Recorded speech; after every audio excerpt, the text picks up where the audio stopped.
যারা বাংলাদেশে মিথ্যা কথা আমাদের বিরুদ্ধে ছড়ান যে আমাদের নাকি আকীদা ঠিক নেই, আরে ভাই আমার আকীদা হচ্ছে আল্লাহর জমিনে আল্লাহর বিধান চালু করব, এটা আমার আকীদা। আপনার আকীদা কি বলেন তো আপনি? সে যেই হোক, আপনাদের নাম শোনার দরকার নেই, ফেরেশতারা জানলে আর আমি জানলে হবে। আমার ভাইরা, এটা যদি কারো কাছে রাজনীতি মনে হয়, হ্যাঁ আল্লাহর কসম এটাই আমার রাজনীতি। এটা যদি কারো কাছে ধর্ম ব্যবসা মনে হয়, আল্লাহর কসম এটাই আমার ধর্ম ব্যবসা। এই আমার মরণের আগ পর্যন্ত আপনি সরাতে পারবেন না। আমি যে বিশ্বাস এনেছি আমার এই আকীদার ভেতরে এক চুল ভেজাল নেই। আমার আকীদা এইটা যে জমিন আল্লাহর, আইন। এই আকীদা নেই আপনাদের? হ্যাঁ, আপনার কি? আমি যেটা বললাম এই আকীদা আপনার আছে? যার নেই সে মুশরিক। না ভাই, পাগলামি করলে আর হবে না, সময় চলে যাচ্ছে, সংস্কার আরম্ভ হয়েছে, বারবার দাবি জানাচ্ছি। এখনো মুক্ত হয়নি এই দেশ, এখনো ডাকাত মুক্ত হয়নি, এখনো আন্তর্জাতিক ষড়যন্ত্রের মোকাবেলা আমরা করতে পারছি না। পারবো? এইটার ৭৩টা ধারা আপনি সংবিধানে সংযোজন করে দিন। আর সবচাইতে বড় জুলুম পৃথিবীতে আল্লাহর আইন বাদ দিয়ে অন্যের আইন প্রতিষ্ঠা করা, আর আমরা সেইটারই বিরুদ্ধে। এই কথা বলে না কেন? এই জন্য আপনারা আমাদেরকে টার্গেট মনে করেন। আর বাংলাদেশ সহ বিশ্বের মুসলমানদের এখন এই দুই জায়গায় দলাদলি বেশি। অন্তত আমরা না করি, যে করে না বুঝে করুক, আমরা করব আজকে থেকে। দিন কায়েমের কথা যেই বলবে, হ্যাঁ পদ্ধতি ভুল হতে পারে, কিন্তু তার মনের ভেতরে তো আছে দিন কায়েম হোক এই জমিনে। কিন্তু যারা জালেম, মানুষের তৈরি করা আইন যারা কায়েম করতে চায়, বলেন তো তারা কোনোদিন চায় যে জমিনে আল্লাহর দিন কায়েম হোক? না, তারা চায় আমার স্বামীরটা হোক, আমার বাবারটা হোক। যদি আপনি দিনের কাজ করতে গিয়ে, একামতে দিনের কাজ করতে গিয়ে কেউ বাধা দেয়, কেউ গালি দেয়, রাজাকার বলে বলুক, কারণ আমি করছি কার জন্যে?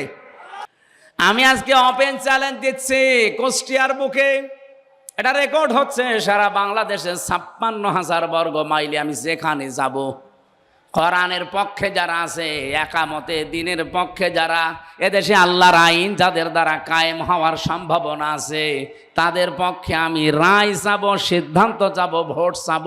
কেউ নিষেধ করলে আমার নিষেধ করেন। কোন মায়ের দুধ খেয়েছি আমি দেখবো, আসেন আমার সামনে, আসেন। আজ যারা বাংলাদেশে মিথ্যা কথা আমাদের বিরুদ্ধে ছড়ান যে আমাদের নাকি আকীদা ঠিক নেই, আরে ভাই আমার আকীদা হচ্ছে আল্লাহর জমিনে আল্লাহর বিধান চালু করব, এটা আমার আকীদা। আপনার আকীদা কি বলেন তো আপনি? আপনার আকীদা যদি থাকে না আমার এই জমিনে আল্লাহর জমিন আমি মানি, কিন্তু আইন চলবে আমার বাবার, আপনি মুশরিক। আপনি যদি বলেন আল্লাহর জমিন ঠিক আছে মানি, কিন্তু আইন চলবে আমার স্বামীর, আপনি মুশরিক। আমার আকীদা সাফ, এই জমিন আল্লাহর, আইন চলবে। আরো জোরে বলেন। সুতরাং আল্লাহর এই জমিনে আল্লাহর আইন বাদে অন্যের আইন যারা প্রতিষ্ঠা করার জন্য দল করেন, আন্দোলন করেন, মিছিল মিটিং করেন, ভোট দেন, আপনি মুশরিক। আপনার সাথে আত্মীয়তা করা জায়েজ নেই। একটু কড়া হয়ে যাচ্ছে। না না, কিসের কড়া, এখনো শুরু হয়নি, হালকা পাতলা বলছি। আকীদা সাফ করা লাগবে। আমার আলোচনার বিষয় 5টার ভেতরে এটা একটা, যে আকীদা বিশুদ্ধ করা লাগবে, সাফ করা লাগবে। আমি যে তেলাওয়াত করেছি এর ভেতরে 5টা বিষয় লুকিয়ে আছে, আমি সামনে নিয়ে আসব। সাফ করছি আমি, আগে এটা ঠিক করে নেই। সূরা বাকারার 208 নম্বর আয়াতটা পড়েছিলাম, আর লক্ষ লক্ষ হাদিস থেকে মাত্র একটা হাদিস একটু লম্বা, ওইটা পড়েছিলাম। এই দুটাকে সামনে নিয়ে আমি কথা বলবো ইনশাআল্লাহ। রব্বুল আলামিন এখানে ঈমানদারকে ডাক দিয়েছিলেন, ইয়া আইয়ুহাল্লাযীনা আমানু, ওহে যারা ঈমানের দাবি করো, উদখুলু ফিস সিলমি কাফা, তোমরা পরিপূর্ণভাবে ইসলামে প্রবেশ করো। এ নির্দেশ কার? এখানে শব্দটা ছিল সিলমন, এখানে জবর দিয়ে পড়লে হয় সালমন। আলেম যারা আছে বলেন তো সালমন মানে কি? এলাকায় আলেম নেই। সালমন মানে শান্তি, আর সেলমন মানে ইসলাম। সেলমন মানে, এখানে কি সেলমন আছে না সালমন আছে? সেলমন। আল্লাহ পাক বলেন উদখুলু, বহু বচন এটা, সবাই মিলে প্রবেশ করো, ফিস সিলমি, ইসলামের মধ্যে। কিভাবে করবা? কাফা, পরিপূর্ণভাবে। এখন আমাকে যদি কেউ প্রশ্ন করেন, হুজুর সারা জীবন আমি আয়াত শুনছি ইসলামে প্রবেশ করো, ইসলামে প্রবেশ করো পরিপূর্ণভাবে, তো ইসলামে পরিপূর্ণ প্রবেশ কিভাবে করে? কেউ যদি বলে আমি ইসলামে পরিপূর্ণভাবে প্রবেশ করতে চাই, তার কিছু আলামত পড়া কোরআনে আল্লাহ দিয়েছেন। আমি 9টা পেয়েছি, সামারাইজ করে 5টা বানিয়েছি। আপনি যদি এই 5টার ভেতরেও নিজের জীবনকে, প্র্যাকটিক্যাল লাইফকে মিলাতে বিশ্বাস করতে পারেন যে আমি ইসলামে পরিপূর্ণ দাখিল হয়ে গেছি, সুবহানাল্লাহ বলতে পারেন না? আর 1 নম্বরে আকীদা বিশুদ্ধ করা লাগবে। এই জন্য এই পয়েন্টটা নিয়েছি। আজ বহু রকমের আকীদা চলছে বাংলাদেশে। এই দেশে যারা একামতে দিন কায়েম করতে চায়, আল্লাহর কসম কোরআন শরীফ আমি সামনে নিয়ে হাতে নিয়ে বলছি, তাদের বিরুদ্ধে একটা মিথ্যা অপপ্রচার করা আছে যে তাদের আকীদা ঠিক নেই। আরে ভাই, আমার আকীদা, আমি সাফ কথা বলছি, আল্লাহর জমিনে আল্লাহর আইন প্রতিষ্ঠা করা, এটা আমার আকীদা। আমার সিস্টেম ভুল হতে পারে, কেউ গণতন্ত্রের নাম দেন, কেউ রাজতন্ত্রের নাম দেন, কেউ খেলাফতের নাম দেন, আমার সিস্টেম ভুল হতে পারে, কিন্তু আমার বিশ্বাসে ভুল নেই। আমি আব্রাহাম লিঙ্কনের গণতন্ত্র আমিও মানি না, জনগণ সমস্ত ক্ষমতার উৎস, এই বিশ্বাস আমারও নেই। আপনার কি মনে হয় যে আল্লাহর দরবারে শুকরিয়া জানাচ্ছি, বহুদিন আসতে পারি নাই। কোরআনের দাওয়াত নিয়ে আসার বহু ইচ্ছা ছিল, 3টা বছর তো ভেতরেই ছিলাম, ভেতর থেকে বের হওয়ার পরেও আশা ছিল আসবো, কিন্তু আসতে পারি না বিভিন্ন বাধার কারণে। আজকে উন্মুক্ত পরিবেশ আল্লাহ আমাদের জন্য দিয়েছেন, খুশি হয়ে বলেন আলহামদুলিল্লাহ। 1500 বছর আগে আয়ামে জাহিলিয়াতের একটা পাথর পৃথিবীর বুকে চাপা ছিল, এই জন্য পৃথিবীর নাভিশ্বাস উঠেছিল। 1500 বছর পরে আমাদের ওপরও একটা পাথর ছিল, এটা আয়ামে জাহিলিয়াতের পাথর না, আওয়ামী জাহিলিয়াতের পাথর। শব্দ দুইটা প্রায় কাছাকাছি না? আয়ামে আর আওয়ামী, ওদের কাজও প্রায় একই। আমি আর রাহিকুল মাখতুম পড়েছিলাম পুরাটা, ওর ভেতরে এই শিক্ষাটা ছিল, খিতামুহু মিসকুন ওয়া ফি যালিকা ফালিয়াতানা ফাসিল মুতানাফিসুন। ওখানে দিয়ে রাখেন। ওনারা ব্যাখ্যা করতে গিয়ে এই শব্দের খিতামুহু মিসকুন, তাফসিরে মুফাসসিরিন ইকরাম যে শব্দটা দিয়েছেন, এর আগে যেই আয়াতের শেষের অংশ আছে, আর রাহিকুল মাখতুম, এই শব্দ কোরআনের শব্দ। বিশ্বে প্রায় 26টার উপরে এখন নবীজির জীবনের উপরে ধর্মীয় গ্রন্থ আছে, তার ভেতরে অথেন্টিক এবং সর্বোচ্চ পুরস্কার প্রাপ্ত আর রাহিকুল মাখতুম আল্লামা সফিউর রহমানের লেখা। বিশ্বে শুধু এই মুসলমান দেশে না, অমুসলিম যত দেশ আছে যেখানে আমাদের নবী মুহাম্মদুর রাসূলুল্লাহকে নিয়ে আলোচনা হয়, সেখানে তারাও এই আর রাহিকুল মাখতুম এই বইটার নাম, এই কিতাবটার নাম জানে তারা। তো সেখান থেকে আমি কোট করছি, ওখানে লেখা আছে খিতামুহু মিসকুন ওয়া ফি যালিকা ফালিয়াতানাফাসিল মুতানাফিসুন। এটা ঢাকনা দিয়ে ঢাকা আছে। অমিজাজুহু মিন তাসনিম, এই তাসনিম শব্দটার ব্যাখ্যা করতে গিয়ে যারা লেখক, বিশেষ করে যারা তাফসির লেখে, তারা লিখেছেন জান্নাতে যে পানি আল্লাহ জান্নাতি বান্দা বান্দীদেরকে খাওয়াবেন, সেই শরবত বা পানি ঢাকনা দিয়ে ঢাকা থাকবে, যেটা আজ পর্যন্ত খোলা হয়নি। যে জান্নাত পাবে ওখান থেকে খাবার সময় ঢাকনা খুলে খাওয়া লাগবে, এর আগে এখনো পর্যন্ত ওই ঢাকনা কেউ খোলেনি। ওটা তাসনিমের গুণাগুণের ভেতরে আমরা কয়েকটা গুণাগুণ দেখলাম। 1 নম্বরে, ওটা যদি কেউ ধরে পান করে, সঙ্গে সঙ্গে তার চেহারার ভেতরে নূর চমকাবে, তার চেহারার উজ্জ্বলতা বেড়ে যাবে, এবং এক এক সময় এক এক রকমের স্বাদ তার মুখের ভেতরে সে পেতেই থাকবে। পৃথিবীর কোন খাবার আছে যে একবার খেলে এক স্বাদ, আর একবার খেলে আর এক স্বাদ? এরকম খাবার আছে? আমি পাইনি। আমার এই ছোট বয়সে বিশ্বের কতগুলো দেশে ঘুরে আসলাম, আমি 220 প্রকার পর্যন্ত খাবার এক হোটেলে পেয়েছিলাম। আপনি জীবনের নামও শোনেননি, আমিও শুনছিলাম না, ওই শুনে আসলাম।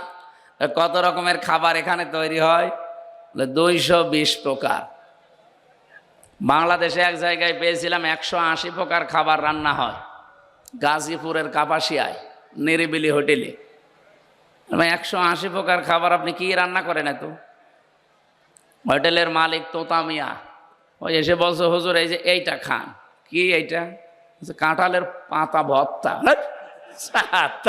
তো ছাগলে খায় কাঁঠালের পাতা ভর্তা, এও নাকি একটা খাবার। বাঁশের পাতা ভর্তা, এও খাবার। জামের পাতা ভর্তা, এও খাবার। এইভাবে করে করে 180 প্রকার।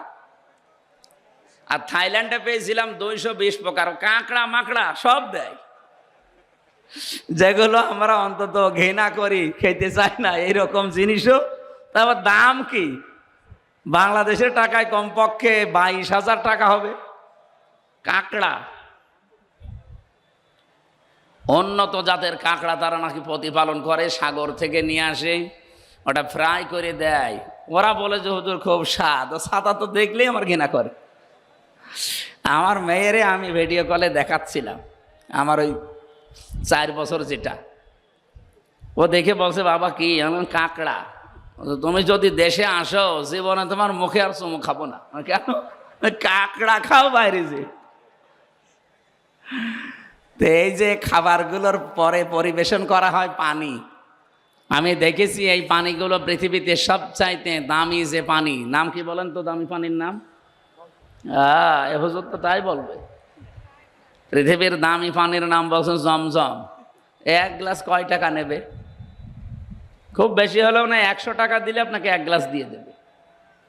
এই পৃথিবীর 257টা রাষ্ট্র সবচাইতে দামি পানির নাম হচ্ছে অ্যাকোয়া ক্রিস্টোলা। এই 1/2 লিটার পানির দাম 700 গ্রাম। 700 গ্রাম পানির দাম এখন প্রায় বাংলাদেশের টাকা অনুযায়ী 55 লক্ষ। এই মুকেশ আম্বানির নাম শুনেছেন? ভারতে ওর স্ত্রী নীতা আম্বানি এটা পান করে। প্রতিদিন অন্তত 3-4 লিটার করে তো যায়। আপনি হিসাব করে দেখেন তো, স্বর্ণের বার গুলিয়ে ওটা রিফাইন করে ওর ভেতরে দেয়। ওটা দিলে কয়েকটা উপকার আছে, সব উপকার এখানে বলা যাচ্ছে না, তাও 2টা বলি। একটা, যৌবন ঠিক থাকে। 2 নম্বরে চামড়া জড়িয়ে যায় না। ও মহিলার বয়স কিন্তু অনেক, আমার মনে হয় আমার দাদির বয়সই হবে। তারপরেও দেখলে মনে হবে যে আমার ম্যাডামের বয়স। আর কয়েকটা উপকারের কথা আছে, আমি ওগুলো বলতে পারলাম না হুজুরদের কারণে। দেখা আছে তো এই মহিলা আমার মনে হয় মাঝে মাঝে যে যদি প্রতিদিন অন্তত 3-4 লিটার পানি পান করে, 3 কোটি 3.5 কোটি টাকার শুধু পানি খায়।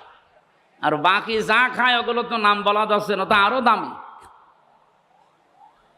এত দামি জিনিস এই মহিলা খেয়ে কয়েকটা উপকার পাচ্ছে। 1 নম্বরে বয়স বোঝা যায় না, বয়সের ছাপ এই শরীরের ভেতরে পড়ে না, চামড়াগুলো জড়ো হয়ে যায় না, যৌবন ঠিক থাকে।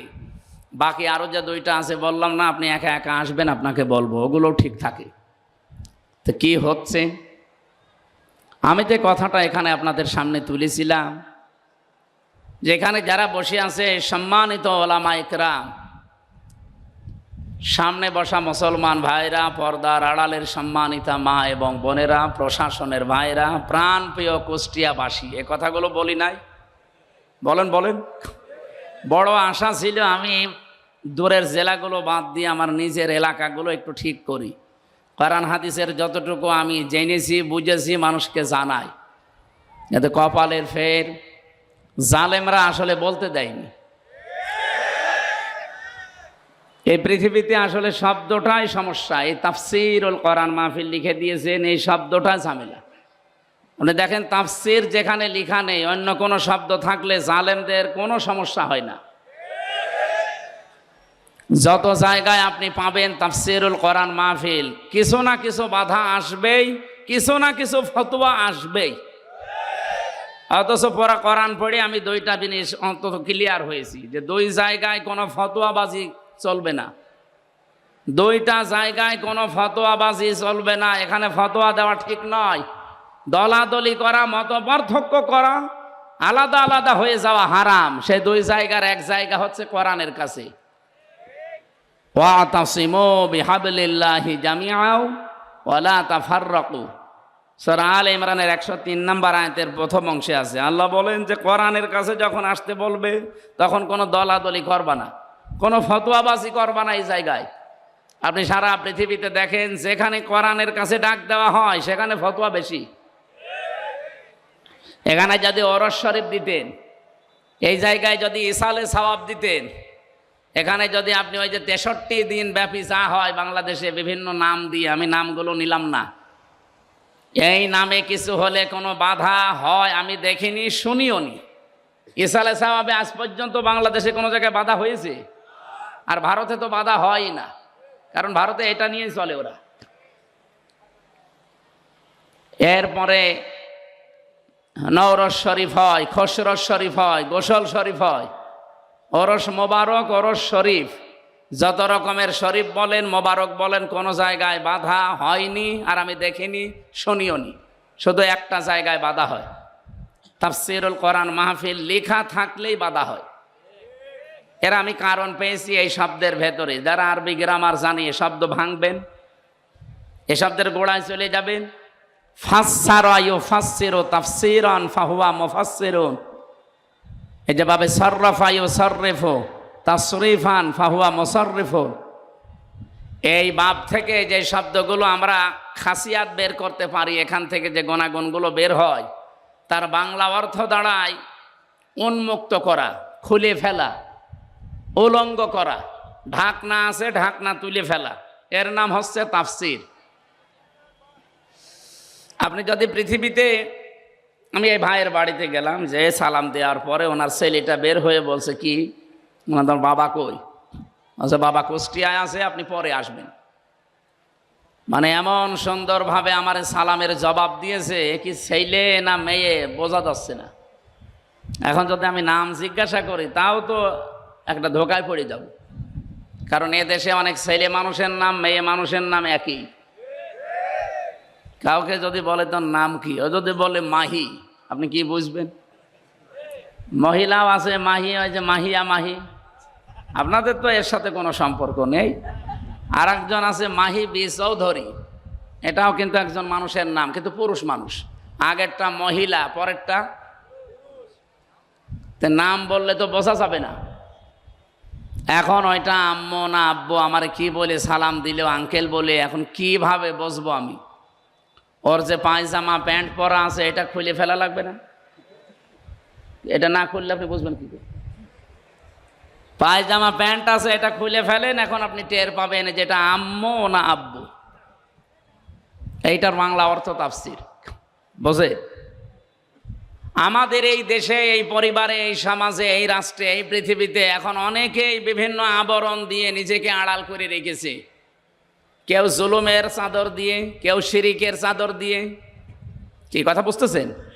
কেউ বেদাতের চাদর দিয়ে, কেউ কুফরের চাদর দিয়ে নিজেকে আড়াল করে রেখেছে। যখনই আপনি তাফসীর করতে যাবেন, ওইগুলো সব উন্মুক্ত হয়ে যাবে।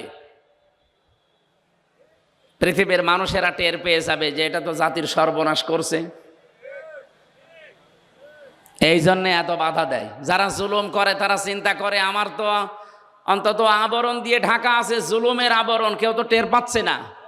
কোরআনে কারিমের তাফসীর করলে বুঝে ফেলবে জাতি যে এটা জাতির সর্বনাশ করছে, এটা জুলুমকারী, তখন সোচ্চার হয়ে যাবে আমার বিরুদ্ধে। সুতরাং এইটা যেন বন্ধ হয় যে কোনো কায়দায়। আর এই স্বভাব ছিল ১৫০০ বছর আগে আবু জেহেলের। কার? আল্লাহ রাব্বুল আলামিন বলেন, ওয়াকালাল্লাযীনা কাফারু লা তাসমাউ লিহাযাল কুরআনি ওয়ালগাউ ফীহি লাআল্লাকুম তাগলিবুন। সূরা হামিম সাজদা ২৬ নম্বর আয়াতে আল্লাহ জানিয়েছেন কাফেরেরা এই ফতোয়া দিয়েছিল।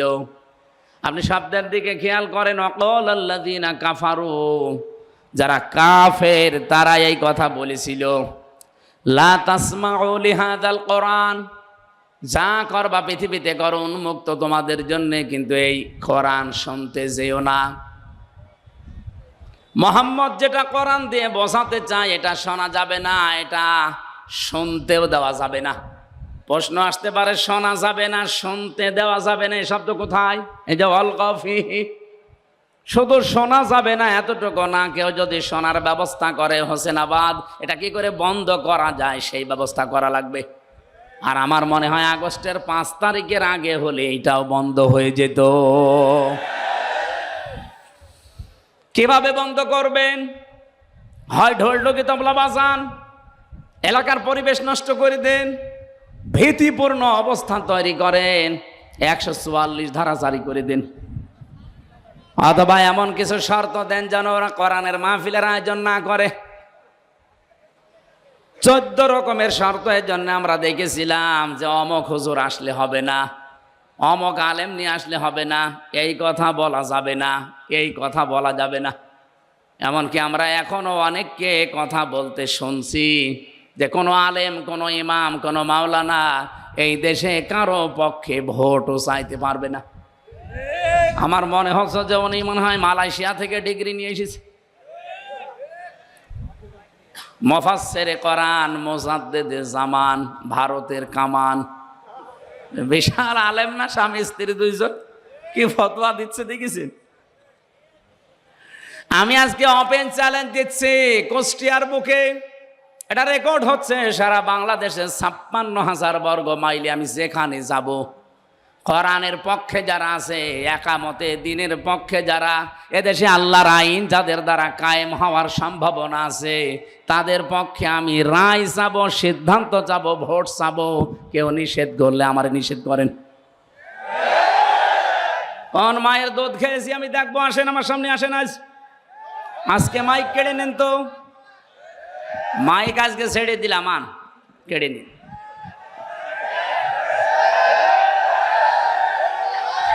আগস্টের 5 তারিখের আগে দেশ আর নেই। এ দেশ এখন এপ্রিলের 23 তারিখ চলছে। আগস্ট আসতে আর কয়েক মাস আছে। আমার মনে হয় এই আগস্ট আসার আগে দেশে এখনো কিছু জুলুম আছে, এই জুলুমগুলো আমরা চাই যেন বন্ধ হয়। এই আগস্ট আসার আগেও যদি এই জুলুমগুলো বন্ধ না হয়, আবার আগস্ট আসলে কিছু ঘটে যাবে। আমি নামগুলো নিতে পারলাম না, তাই 1500 বছর আগে আবু জেহেল বেশ ভালোভাবে বুঝেছিল যে আমি যা করি, আমি যে চেয়ারে বসে আছি, চেয়ার তো অবৈধ চেয়ার, আর মোহাম্মদ যা বলতে চায় ও বললে আমার চেয়ার টিকবে না। কারণ মোহাম্মদের কথা যদি সত্যি মানুষ বুঝে ফেলে, আমি যে নানাভাবে চেয়ারে আছি, এ ধরে ফেলবে মানুষ। এই জন্যই ওর সবচাইতে বড় কাজ ছিল এইটা, যে যা করবা করো, কোরআন যেন শুনতে যেও না, আর কেউ যেন শুনতে না পারে সেই ব্যবস্থা করো। আমার মনে হয় 1500 বছর পর ওই আয়ামে জাহিলিয়াত যুগ বার হয়ে আমি জাহিলিয়াত যুগ শুরু হওয়ার পর ঠিক তারাও বুঝেছিল যে দেশে হামজা কোরআন দিয়ে যা বলতে চাই, জনগণ যদি সত্যি এগুলো বুঝে ফেলে, তে আমাদের চেয়ার থাকবে না। এই জন্য এত বাধা দিত। তাছাড়া এত বাধা দেবে কোন কারণে? আমার যাতে কত বড় বড় হুজুর, আমার তো শরীরই চলে না, আর এক একজন হুজুর আসতো, ওরে বাবা 3-4 মন গায়ে গোস্ত। এত বড় বড় হুজুরের কোনো বাধা নেই। আরো টাকা পয়সা দিয়ে বলতো সারা রাত ওয়াজ করেন। কি ওয়াজ? সাপের কাহিনী বলেন, সাপের কাহিনী বলেন, মাছের কাহিনী বলেন, আপনিও কান্দেন, যারা আছে সামনে ওরাও কান্দুক, কেঁদে কেটে বাড়ি চলে যান। আমাদের চেয়ারের 4টা পায়া, একটা পায়া যেন আঘাত না লাগে। হামজা আসলে তো পায়া থাকবে না, ও কোরআন দিয়ে মানুষকে যা বুঝিয়ে দেবে, মানুষ যদি সত্যি বুঝে ফেলে, আমাদের চেয়ার কিন্তু থাকবে না। এই কারণে বাধা দিত, কারণ তারা নিজেদেরকে জুলুমের চাদর দিয়ে আড়াল করে রেখেছিল। অনেকে বেদাতের চাদর দিয়ে নিজেদেরকে আড়াল করে রেখেছে। এই যে আমার তাহেরি ভাই, ও যে প্রকাশ্য বেদাত করে, শিরিক করে, এর ফতোয়া দেওয়া লাগবে। নিজে জিকির করছে ইয়ালি বাবা, শালি বাবা, কেল্লা বাবা, ফতে বাবা। আমি এক কথায় জবাব দিচ্ছি, এদিকে তাকান। আল্লাহ যেটা পারে এই পৃথিবীর অন্য কেউ পারে এই বিশ্বাস করার নাম হচ্ছে শিরিক। আর শিরিক যারা করে তারা মুশরিক। মুশরিক যারা মরে গেলে জানাজা জায়েজ আছে, কবর দিলে কাজ হবে হবে, কবরে দেওয়ার সঙ্গে সঙ্গে আল্লাহ আগুন লাগিয়ে দেবে।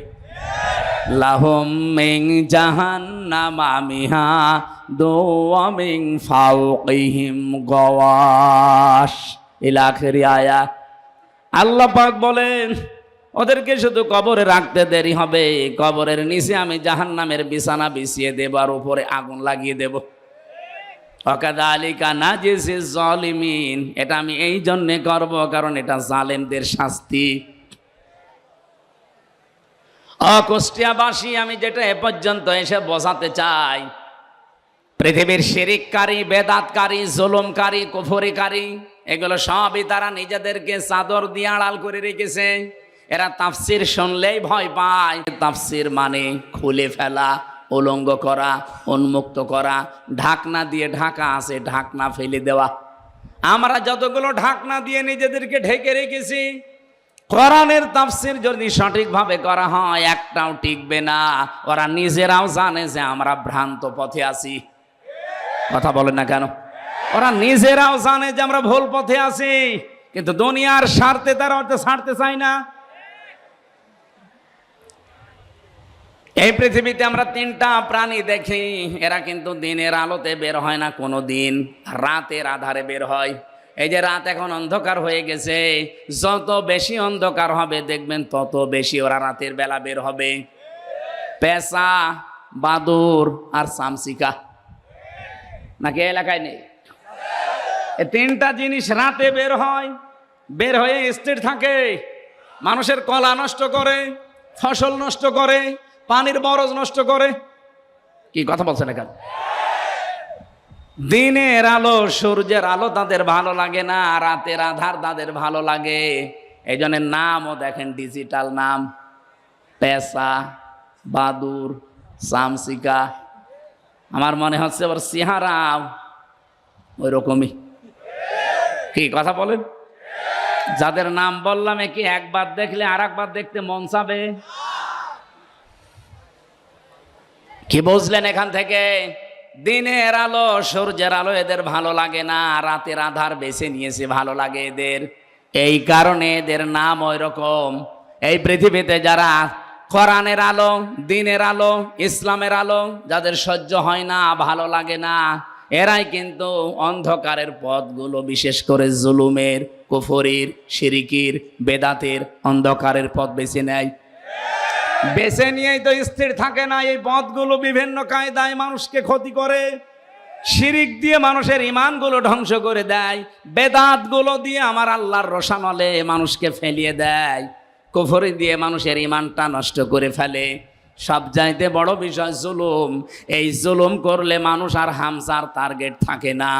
জুলুম করলে সরাসরি মানুষ আল্লাহর মামলার আসামি হয়ে যায়। এটা আমি বানালাম কোথায়? সূরা শুরা 25 নম্বর পারার 6 নম্বর পৃষ্ঠার 13 নম্বর লাইনের 42 নম্বর আয়াতে আছে। এই 15.5 বছরে যারা জুলুম করেছেন কান খাড়া করে শোনেন। হ্যাঁ, আমি জানি আপনার কাছে এটা পৌঁছাবে। অকল ইন্নামাস সাবিলু আলাল্লাযীনা ইয়াযলিমুনান নাস ওয়া ইয়াবগুনা ফিল আরদি বিগাইরিল হক উলাইকা লাহুম আযাবুন আলীম। আমি একটা দুইটা না, আমার বিশ্ববিদ্যালয়ে থাকাকালীন আমি আয়াতের সাথে প্রায় 42টার উপরে তাফসির মিলিয়েছিলাম। 42টা মুফাসসির সব আয়াতের ব্যাপারে এক কথাই লিখেছেন। আল্লাহ পাক বলেন আমি নিজে অভিযোগ দেব, মামলা দেব, কেস করব তাদের বিরুদ্ধে, দুনিয়াতে যারা মানুষ হয়ে মানুষের উপরে জুলুম করছে। শব্দের দিকে খেয়াল করেন তো, আপনি আলেম না? ইয়াজলিমুনান নাস দিয়েছেন আল্লাহ, ইয়াজলিমুনাল মুসলিমুনা দেয়নি।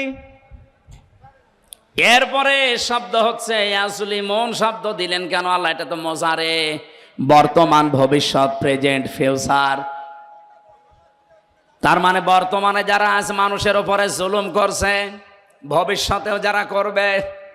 এই যে আমাদের পেছনে ইন্ডিয়া, এই পৃথিবীতে সবচাইতে নিকৃষ্ট মানুষের তালিকায় দুইটা জাতি। এখন আপনি ইন্টারনেট ঘাটেন, গুগলে সার্চ দেন, দেখবেন দুইটা জাতির নাম আসবে, একটা ইহুদি আর একটা মুশরিক। আর যারা দখল করে নিচ্ছে এরা ইহুদি, এরা পৃথিবীর নিকৃষ্ট 1 নম্বরে। 2 নম্বরে আছে আমাদের পাশের এই প্রতিবেশী, সবাই না, যারা উগ্রপন্থী, যারা ওই মোদির মুরিদ, এরা হচ্ছে আসল জঙ্গি। আল্লাহর ঘর মসজিদ গুলো সব আজ ভেঙে দিচ্ছে ভুয়া ধোয়া তুলে। কি ধোয়া? ভুয়া ধোয়া তুলেছে তারা। বলে 500 বছর আগে এখানে মন্দির ছিল, এই জন্য আমরা ভেঙে দিয়ে মন্দির বানাবো। আরে শয়তান, পৃথিবীতে আর জায়গা পাও না, যত মন্দির তোমার সব মসজিদের নিচে পাওয়া যায়। বিশ্বের মানুষেরা আজ দেখে মাটির নিচে কেউ তেল পায়, গ্যাস পায়, সোনা পায়, রূপা পায়, আর শয়তানরা মাটির নিচে শুধু পায় মন্দির। তবে যেখানে সেখানে না, শুধু মসজিদের নিচে পায়। এই কথা বলেন না কেন? এই দৌলতপুর থানা হিন্দু নেই বলেন? আমরা আজ পর্যন্ত কোনোদিন আওয়াজ তুলেছি যে এই দেশে যত মন্দির আছে 1000 বছর আগে এখানে আমাদের মসজিদ ছিল, আমরা ভেঙে দেব? তুলেছি? অথচ অলরেডি গতকালকে ওরা অলরেডি দিয়ে দিয়েছে। পৃথিবীর নিকৃষ্ট জাতিতে এখন এদের উপরে চলে যাচ্ছে এরা। মুসলমানদের বাপ দাদা, আমাদের পূর্বপুরুষ যারা, তারা ওয়াকফ করেছিল মসজিদ, মাদ্রাসা, খানকা, গোরস্থান, ঈদগাহ, এগুলো সব আজ ওয়াকফ আইনটা বাতিল করে দিয়ে অবৈধ আইন তৈরি করে মুসলমানদের এগুলো সব তারা দখল করে নিচ্ছে।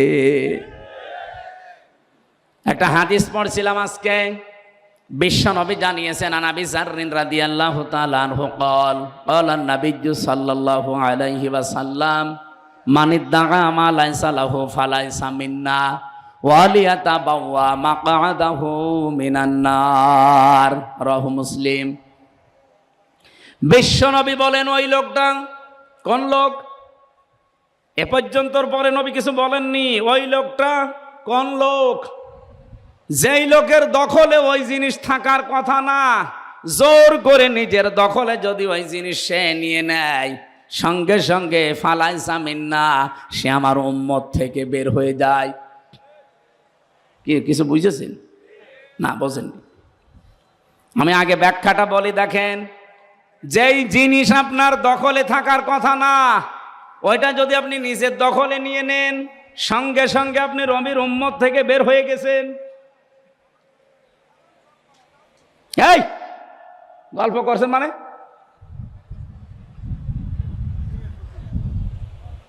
এদিকে তাকান, এই খুব গুরুত্বপূর্ণ বিষয়টা।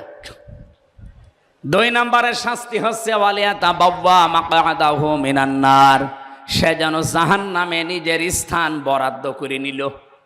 আমি কি হাদিস বানালাম? এর ব্যাখ্যা কি হবে? এখানে আমি টেকাই 2টা বিষয় পেয়েছি। যেই জিনিস আপনার দখলে ছিল, আগে আপনার মালিকানায় ছিল, কেউ কেড়ে নিয়েছিল, কেউ দখল করেছিল, সেটা যদি আপনি আবার ফেরত পান, তাহলে এই হাদিসের যে শাস্তি, তার আওতায় আপনি থাকবেন না। আমার মনে হয় খুব কঠিন হয়ে যাচ্ছে। কথা বুঝতেছেন? যে জিনিস আপনারই ছিল, আপনার আন্ডারে ছিল, কেউ কেড়ে নিয়েছিল, কেউ জোর জবরদস্তি করে দখলে রেখেছিল, এখন যদি ওইটি আপনি আবার ফেরত পান, আপনি দখলবাজ না, দখলদার না, আপনার নিজের জিনিস আপনি নিজে ফেরত পেয়েছেন। আপনি এই হাদিসের যে প্রথম শাস্তি ফালাইসা মিন্না, সে নবীর উম্মত না, এটার ভেতরে আপনি পড়বেন না। আমি একটা বলছি উদাহরণ, বাংলাদেশে যে ইসলামী ব্যাংক যাদের ছিল, তারা এখন ফেরত পেয়েছে, জবাব দেওয়া লাগবে আপনাকে। আমি যদি বানিয়ে বলি, কিছু ভুল বলি, আপনি ধরিয়ে দেন না, জোর করবেন না, একেবারে লাইন মতো এসে বলেন।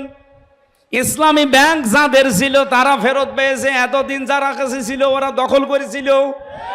এই কথা বলেন না কেন? তাহলে যার জিনিস সে ফেরত যদি পায়, সে যদি নিয়ে নেয়, তাহলে হাদিসের প্রথম যে ব্যাখ্যা, ফালাইসা মিন্না, আপনি নবীর উম্মত না, এই আওতায় আপনি নেই, এই শাস্তি থেকে আপনি বের হয়ে গেলেন। কিন্তু যেটা আপনার সত্যিই না, আপনি যদি জোর করাটা নিজের দখলে নিয়ে নেন। এই যে আগস্টের 5 তারিখের পরে আমরা বহু মানুষের চরিত্রে এটা দেখলাম, যেটা যার না বাবা শাহজালাল সব হালাল করে নিয়েছে। দৌলতপুরে মনে হয় শুরু হয়নি, এ বলছে না শুরু হয়নি। শুরু হয়নি মানে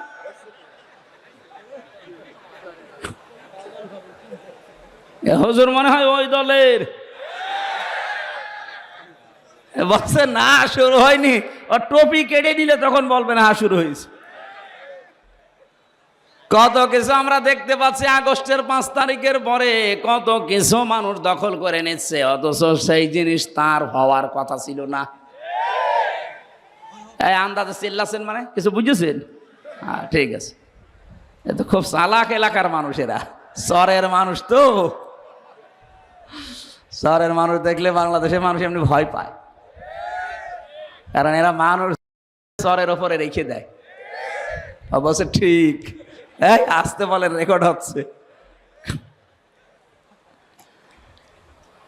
আমি আবার রিপিট করছি কারণ এটা খুব দরকার। যেই জিনিস আপনার না, যদি জোর করে জবরদস্তি করে দখল করে কায়দা করে যে কোনো ভাবে নিজের আয়ত্তে নিয়ে নেন, ওটা ফেরত দেওয়া লাগবে। ওটা যদি কেউ ফেরত না দিয়ে নিজের কাছেই রেখে দেন, ওই অবস্থায় যদি মারা যান আপনি নবীর উম্মত না। আর নবীর উম্মত যদি হয়ে না মরে, ওর জন্য জানাজা জায়েজ আছে, খবরে দেওয়া। তাহলে কে মরে যাচ্ছে আমরা কেন তার জানাজা দেব, খবরে দেব বলেন? আজকে কুষ্টিয়ার একজন মারা গেছে, আমি নাম নিলাম না, মানে বহু কিছু 15.5 বছরে দখল করেছিল। এখন অনেকেই তার এই দখলকৃত জিনিস এই 8.5 মাস 9 মাসের ভেতরে তারাও বাবা শাহজালাল সব হালাল বলে আবার নিয়ে নিয়েছে। আমার মনে হয় এই ঝামেলায় পড়েছে, এই কারণে স্টক করে আজকে পটল তুলেছে। আমি কমেন্টে দেখলাম, মেসেজ বক্সে যে 100 জনের প্রায় 99 জন বলছে আলহামদুলিল্লাহ। ইন্নালিল্লাহ কেউ লেখে না। সে যাই হোক, আপনাদের নাম শোনার দরকার নেই, ফেরেশতারা জানলে আর আমি জানলে হবে। এরকম জীবন যেন সামনে কেউ গঠন না করে। তাও তো সে একটা পাতি নেতা ছিল। আরে পাতি যার পেছনে থাকতো, সে যদি মরে যায়, আমার মনে হয় দেশে হিন্দুরাও বলবে আলহামদুলিল্লাহ। এই জন্য অত তাড়াতাড়ি যেন তাদের মরণও না হয়, কারণ এখনই আলহামদুলিল্লাহ শুনতে আমরা রাজি না। রিমান্ডে আমারে 8 কি 10 দিনের ভেতরে 8 দিন আমাকে একটা প্রশ্নই করেছিল, সে লোকটা এখন জেলে আছে। তৌফিক এলাহি না, জ্বালানি উপদেষ্টা ছিল। আর একজন ছিল এইচটি ইমাম, সিরাজগঞ্জের। এই লোকটা মারা যাওয়ার পরে আমি দেখেছিলাম বহু মানুষ ইনবক্সে কেউ ইন্নালিল্লাহ লেখে না, লেখে সব আলহামদুলিল্লাহ।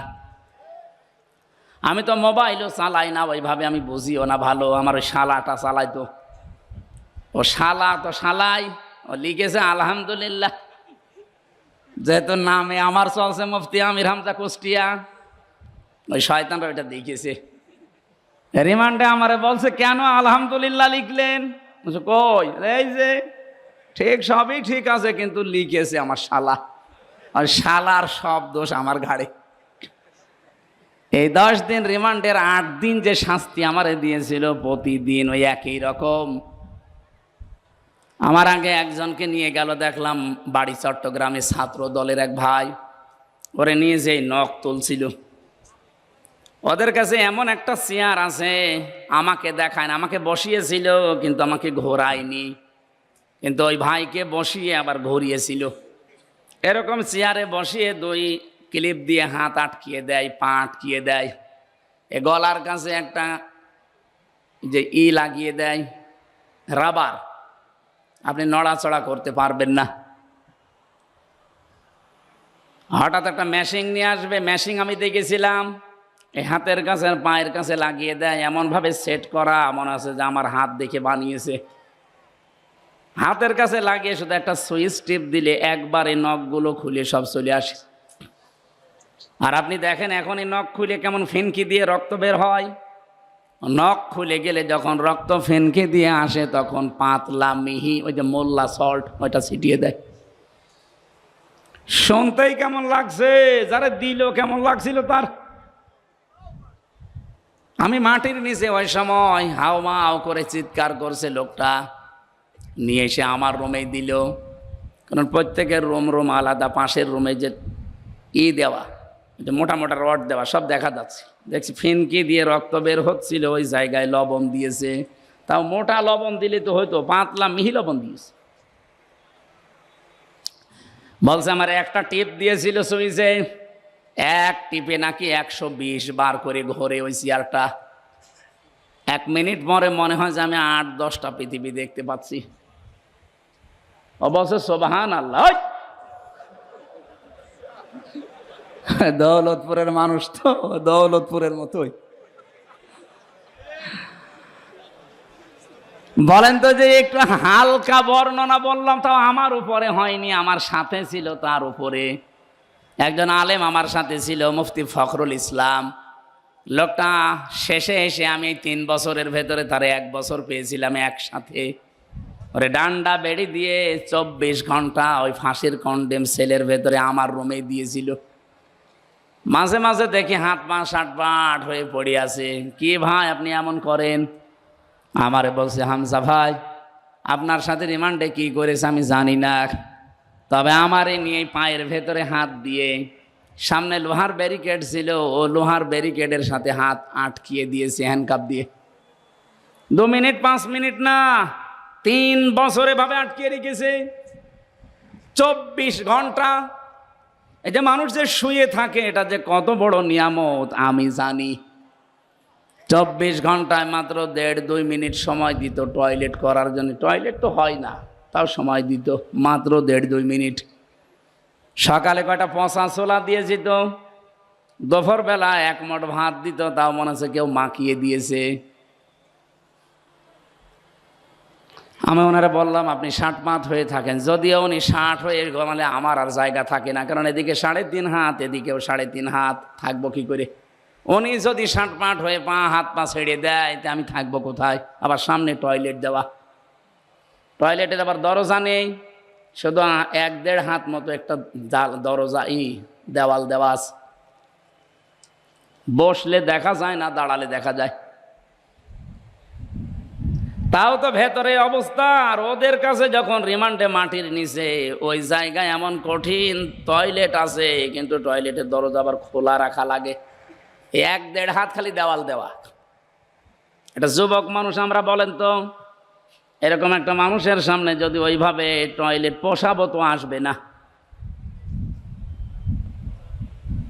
আলেমদের সাথে এই ব্যবহার করতে আমি নিজে সাক্ষী, নিজে দেখেছি। আর এখনকার এই শয়তানগুলোকে কোর্টে তোলার সময় ওদের আচরণ দেখেছেন। বলছে আবার সুযোগ পেলে সবাইকে দেখে নেব। ওই জায়গায় দাঁত মুখ খুলে ফেলা দরকার। আলেমদের মাথায় দড়ি দিয়ে, ডান্ডা বেড়ি দিয়ে বুকের ওপরে সে কি লাগাতো না, একটা কি যেন আছে, বুলেট প্রুফ জ্যাকেট, মাথার ওপরে টুপি দিয়ে মনে হচ্ছে যে কি নিয়ে যাচ্ছে, অথচ কিছুই না। আবার হাত আমার বাঁধতো পেছনে, মাথায় দড়ি দিয়ে যখন কোর্টের সামনে দিয়ে নিত আমার মনে হচ্ছে যে গরু ছাগল টেনে নিয়ে যাচ্ছে। ওই শয়তানগুলো সব কোর্টের বারান্দায় টিপ্পনি কাটতো আমারে দেখে, মামুনুল হককে দেখে, সাখাওয়াত হোসেন রাজিরে দেখে, বলতে এই দেখেন জঙ্গি যাচ্ছে। এখন আপনারাও তো ওইভাবে যাচ্ছেন। এখন আমরা বলি দেখ কেমন লাগে।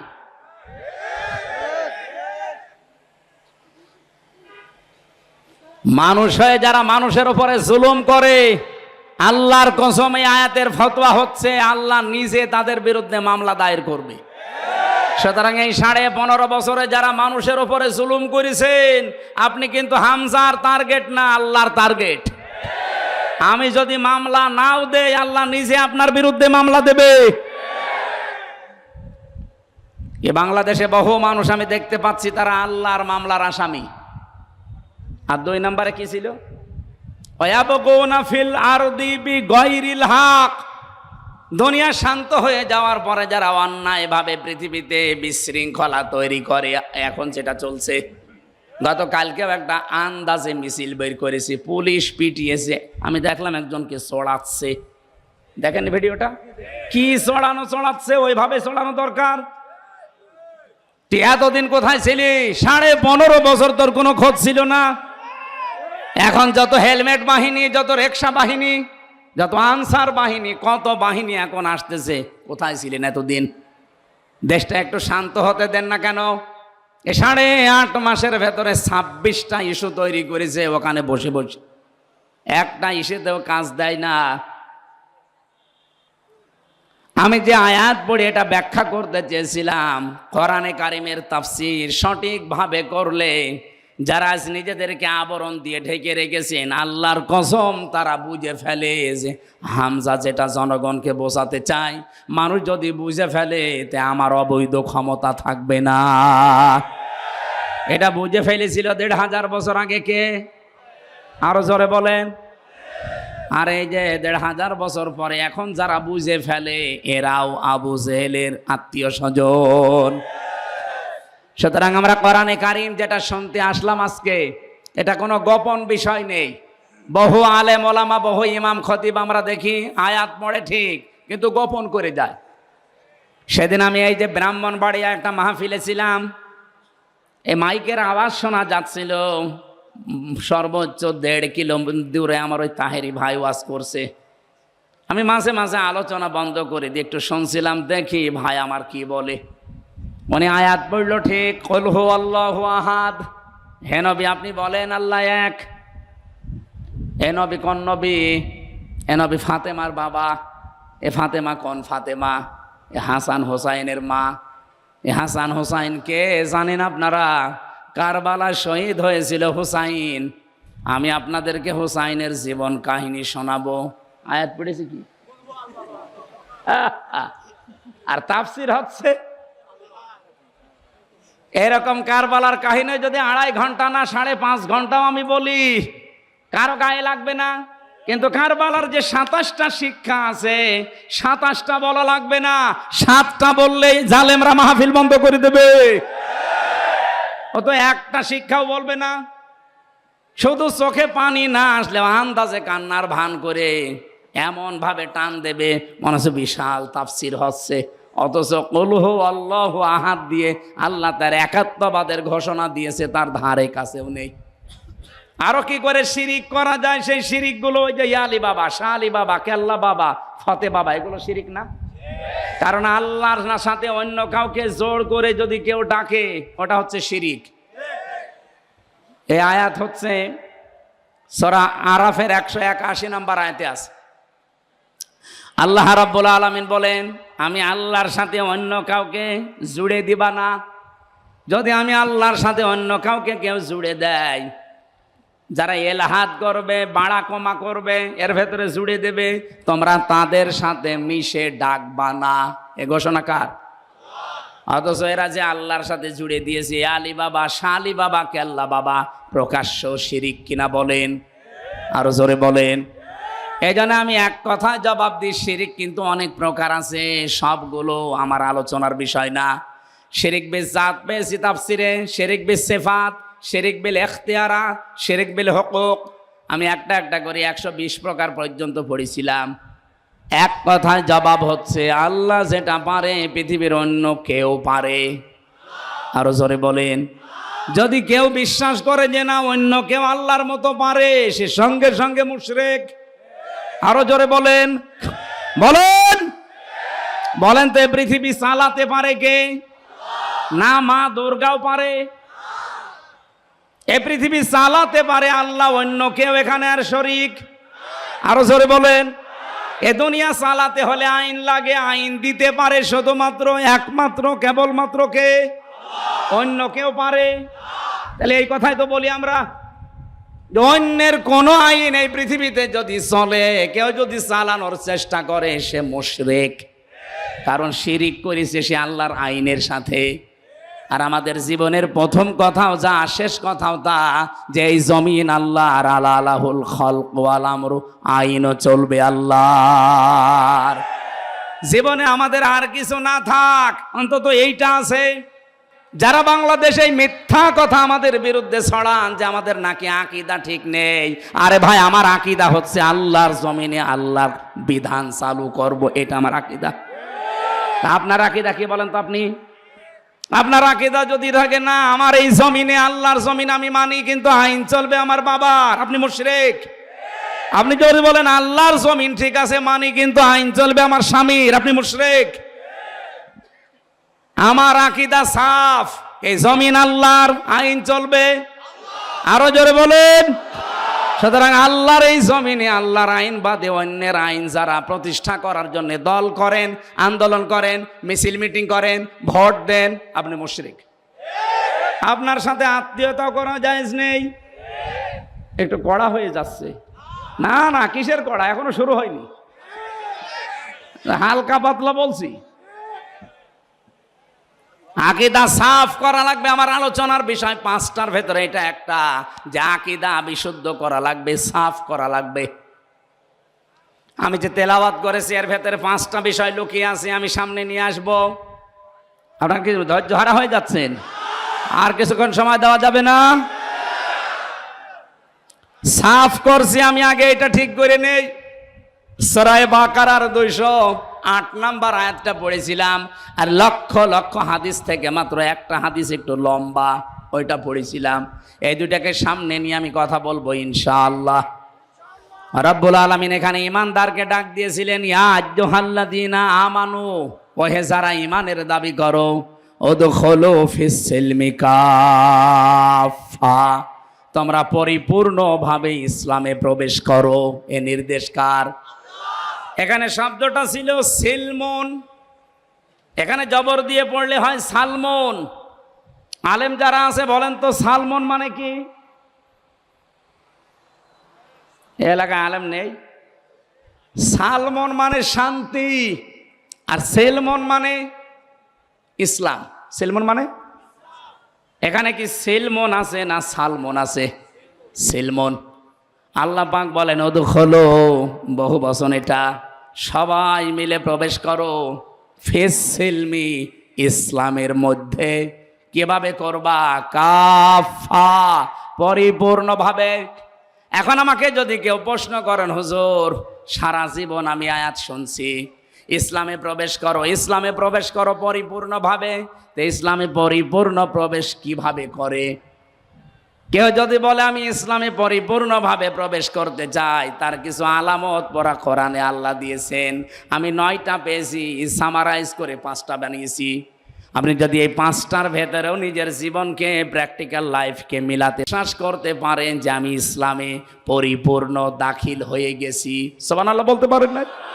আর 1 নম্বরে আকীদা বিশুদ্ধ করা লাগবে। এই জন্য এই পয়েন্টটা নিয়েছি। আজ বহু রকমের আকীদা চলছে বাংলাদেশে। এই দেশে যারা একামতে দিন কায়েম করতে চায়, আল্লাহর কসম কোরআন শরীফ আমি সামনে নিয়ে হাতে নিয়ে বলছি, তাদের বিরুদ্ধে একটা মিথ্যা অপপ্রচার করা আছে যে তাদের আকীদা ঠিক নেই। আরে ভাই আমার আকীদা, আমি সাফ কথা বলছি, আল্লাহর জমিনে আল্লাহর আইন প্রতিষ্ঠা করা, এটা আমার আকীদা। আমার সিস্টেম ভুল হতে পারে, কেউ গণতন্ত্রের নাম দেন, কেউ রাজতন্ত্রের নাম দেন, কেউ খেলাফতের নাম দেন, আমার সিস্টেম ভুল হতে পারে, কিন্তু আমার বিশ্বাসে ভুল নেই। আমি আব্রাহাম লিঙ্কনের গণতন্ত্র আমিও মানি না, জনগণ সমস্ত ক্ষমতার উৎস, এই বিশ্বাস আমারও নেই। আপনার কি মনে হয় জামাত ইসলামের নিবন্ধন বাতিল করে দিয়েছে শুধুমাত্র তারা 71 সালে ভূমিকাটা খারাপ ছিল এই কারণে তাদের নিবন্ধন বাতিল হয়েছে? জীবনও না। এ দেশ তো আর হাসিনা এতদিন চালায়নি, চালিয়েছে ওনার স্বামী, ওনার নামে স্বামী, যিনি উনি এখানে যা বলেছে তাই হয়েছে দিল্লির প্রেসক্রিপশন অনুযায়ী। যারাই বলেছে যে ক্ষমতার উৎস জনগণ নয় আল্লাহ, তাদেরই নিবন্ধন বাতিল করে দিয়েছে। কারণ এখানে একটা প্রকাশ্য শিরিক লুকিয়ে আছে। আপনিও কালকে বলেন যে জনগণ সমস্ত ক্ষমতার উৎস, আমরা মেনে নিলাম, আপনারটা আজকে ফেরত দিয়ে দেবে।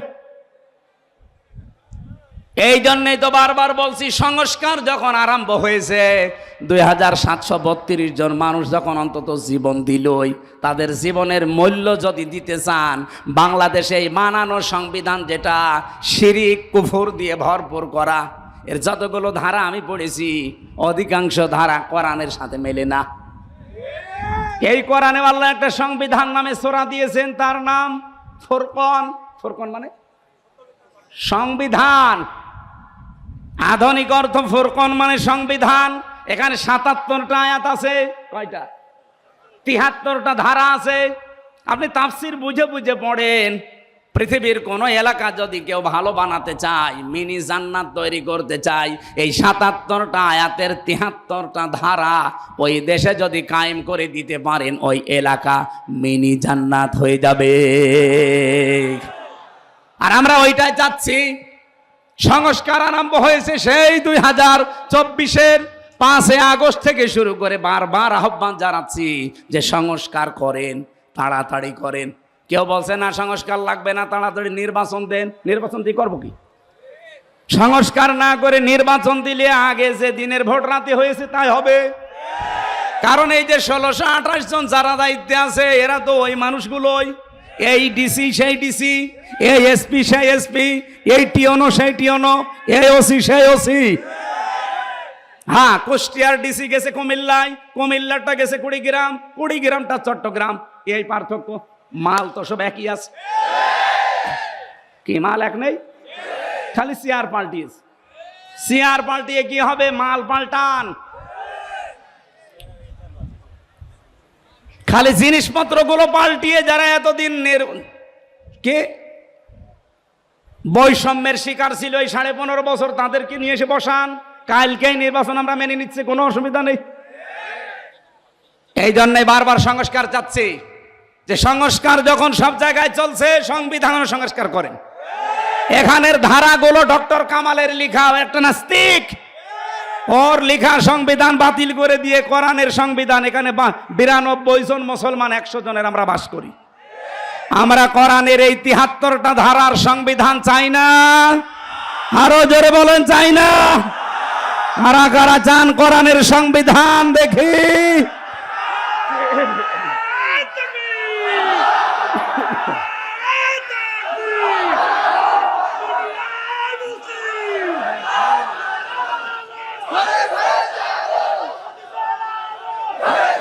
আলহামদুলিল্লাহ ভাই। আমার ভাইরা, এটা যদি কারো কাছে রাজনীতি মনে হয়, হ্যাঁ আল্লাহর কসম এটাই আমার রাজনীতি। এটা যদি কারো কাছে ধর্ম ব্যবসা মনে হয়, আল্লাহর কসম এটাই আমার ধর্ম ব্যবসা। এই আমার মরণের আগ পর্যন্ত আপনি সরাতে পারবেন না। আমি যে বিশ্বাস এনেছি, আমার এই আকীদার ভেতরে এক চুল ভেজাল নেই। আমার আকীদা এইটা যে জমিন আল্লাহর, আইন। এই আকীদা নেই আপনাদের? হ্যাঁ, আপনার কি? আমি যেটা বললাম এই আকীদা আপনার আছে? যার নেই সে মুশরিক। কারণ আল্লাহ যেটা পারে ওইটা অন্য কেউ। এ জমিন আল্লাহ বানিয়েছে, আইনও তিনি দেবেন। এর দলিল আছে সূরা আলে ইমরান 4 নম্বর পারা 9 নম্বর পৃষ্ঠা 3 নম্বর লাইনের 154 নম্বর আয়াতের মাঝের অংশে। কোন হুজুর নিয়ে আসবেন, নিয়ে এসে তাফসীর মিলান। ইয়াকুলুনা হাল্লানা মিনাল আমরি মিন শাইইন কুলিন্নাল আমরা কুল্লাহু লিল্লাহ। কারো ফতোয়া লাগবে না। জমিনে যদি কেউ প্রশ্ন করে যে আইন বানাতে পারি, আপনি বলেন না, আইন বানানোর ক্ষমতা কার?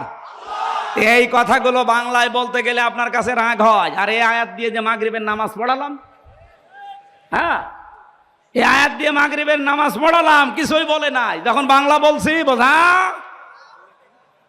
অথচ আরবিতে আমার মনে হয় আপনার এই আয়াত না পড়ে যদি গালি দিতাম, আপনি বলতেন হুজুর মনে হয় দোয়া করছে। না ভাই, পাগলামি করলে আর হবে না, সময় চলে যাচ্ছে। সংস্কার আরম্ভ হয়েছে, বারবার দাবি জানাচ্ছি। এখনো চোর মুক্ত হয়নি এই দেশ, এখনো ডাকাত মুক্ত হয়নি, এখনো আন্তর্জাতিক ষড়যন্ত্রের মোকাবেলা আমরা করতে পারছি না। পারবো। এইটার 73টা ধারা আপনি সংবিধানে সংযোজন করে দিন, দেখেন কালকে এই দেশ আল্লাহ নিজে রক্ষা করবে। আফগানিস্তান রক্ষা করছে না? কত বড় বড় পড়া শক্তি সব পালিয়েছে। সবাই এখন পৃথিবীতে তাদেরকে আদর্শ মডেল মনে করছে, ধর্ণা দিচ্ছে। তারা সংবিধান বানিয়েছে কি দিয়ে? কোরআন দিয়ে। 56,000 বর্গ মাইল এটা দিয়ে বানিয়ে দেন, রাজনীতির গন্ধ না খুঁজে এই কাজ করেন। আল্লাহর কসম বাংলাদেশ মিনি জান্নাত হবেই, কারণ এদেশের সব আছে। বাইরের দেশগুলোতে যে দেখলাম ওরা খালি দুইটা কাজ করে, এই জন্য তারা দাঁড়িয়ে যায়। মালয়েশিয়া 2004 সাল থেকে দাঁড়িয়ে গেছে। ওদের একটা কাজ আছে, প্রথমে তারা পরিষ্কার পরিচ্ছন্ন খুব, 2 নম্বরে তারা খাদ্যে ভেজাল দেবে না, দুর্নীতি করবে না। যদি দেখে যে কোনো খাবারে ভেজাল দেওয়া আছে, ফরমালিন দেওয়া আছে, ঔষধ দিয়েছে, বিষ দেওয়া আছে, যদি ধরা পড়ে কোনো বিচার নেই, সঙ্গে সঙ্গে মেরে ফেলবে। এটা আজকে বাংলাদেশে 10টা করে দেখেন, খাদ্যে ভেজাল দেওয়া ওর জীবনও সাহস হবে না। আর খাদ্যে যদি ভেজাল না দেন, শরীরের ভেতরে ভেজাল খাদ্য ঢুকবে না, আপনার শরীর থাকবে নিরাপদ, রোগ থেকে আপনি মুক্ত থাকবেন। আমাদের দেশের রোগ শোকগুলো বেশি হওয়ার পেছনে খাদ্যে ভেজাল আর এই যে জার্মগুলো, এই যে বাতাসের ভেতরে যেগুলো উড়ে বেড়ায়। অথচ মালয়েশিয়া বাংলাদেশের চাইতে প্রায় 5 ডবল বড়। এত বড় বিশাল দেশে মাত্র 9 দিনে এলাকা সব ঘুরে আসলাম। সিঙ্গাপুর খুব বড় না, এটা বাংলাদেশের একটা জেলার অর্ধেক। এই কুষ্টিয়া জেলার অর্ধেক হবে সিঙ্গাপুর, 44 কিলো এদিক ওদিক। আমার মনে হয় কুষ্টিয়ার এ মাথা থেকে ও মাথা প্রায় 70-80 কিলো হবে, হবে না? এই দৌলতপুরের একেবারে তেকালা থেকে শুরু করে ওই খোকসার একেবারে শেষ ওই জানিপুর পর্যন্ত আপনি হিসাব করে দেখেন, পুরাটা 60-70 কিলো হয়ে যাবে। সেই হিসাবে সিঙ্গাপুর মাত্র 44 কিলোমিটার এদিকে ওদিক মিলে। অথচ বিশ্বে 257টা রাষ্ট্রে তাদের দাপট কি? দুর্নীতি মুক্ত যদি আমরা হতে পারতাম আর ওই মানুষগুলোকে যদি সামনে এখন বসাতে পারতাম, কিচ্ছু লাগবে না। এই দেশে শুধু পাচার হওয়া টাকাগুলো নিয়ে এসে দেন, আর মাওলানা মতিয়ার রহমান নিজামের মতো মন্ত্রী তৈরি করেন, মন্ত্রিত্ব চালিয়ে 26 টাকা ফেরত দেবে। পৃথিবীর ইতিহাস পাল্টিয়ে দিয়েছে। দুর্নীতি মুক্ত মন্ত্রী এই দেশে ছিল না? ছিল না? অনবীক্ষণ যন্ত্র দিয়েও 1 টাকা দুর্নীতি পায়নি। আর এমন মন্ত্রী 620টা বাড়ি শয়তানে। কত? 620টা বাড়ি পালিয়েছে এখন। সেদিন গিয়েছিলাম, সে দেখি থাইল্যান্ডে, হ্যাঁ থাইল্যান্ডে, হ্যাঁ পড়ে আছে। ওপর থেকে নামছি, হোটেল থেকে নেমে দেখি বসে আছে, চা খাচ্ছে। কি বলছো? হুজুর আমি আগেই পালিয়েছি। আগে পালাবেন কেন? আপনি পালাবেন কেন? আপনার না 620টা বাড়ি, আপনি এই 9 মাস থাকলে আরো 500 বাড়ি বানিয়ে ফেলতেন। একটা মানুষের বাড়ি লাগে কত বলেন তো? হ্যাঁ, তাও ভূমি মন্ত্রী না। ও যদি হানিফ সাহেবের পর্যায়ে থাকতো তাহলে অন্তত 1000 বাড়ি বানালে মেনে নিতাম। হানিফ সাহেব বাংলাদেশের এই পর্যায়ে যে 3 নাম্বার পর্যায়ে ছিল, কাওয়া কাকুর পরে, কাওয়া কাকুর পর ছিল না, তার মাত্র কয়টা? 3টা বাড়ি, ঢাকায় একটা, আর শ্বশুর বাড়ি তো নিজের বাড়ি না, খুলনা, ওটা বাদ দিলাম, কুষ্টিয়ায় একটা, ভেড়ামারায় একটা। এত বড় নেতার মাত্র 3টা বাড়ি, বাকি তার টাকা পয়সা কিছুই নেই। তার এক চাচাতো ভাই, আমি নাম নিলাম না, তার শুনছি নাকি 1000 কোটি টাকা শুধু তার স্ত্রীর আছে, তার চাচাতো ভাইয়ের এক স্ত্রীর।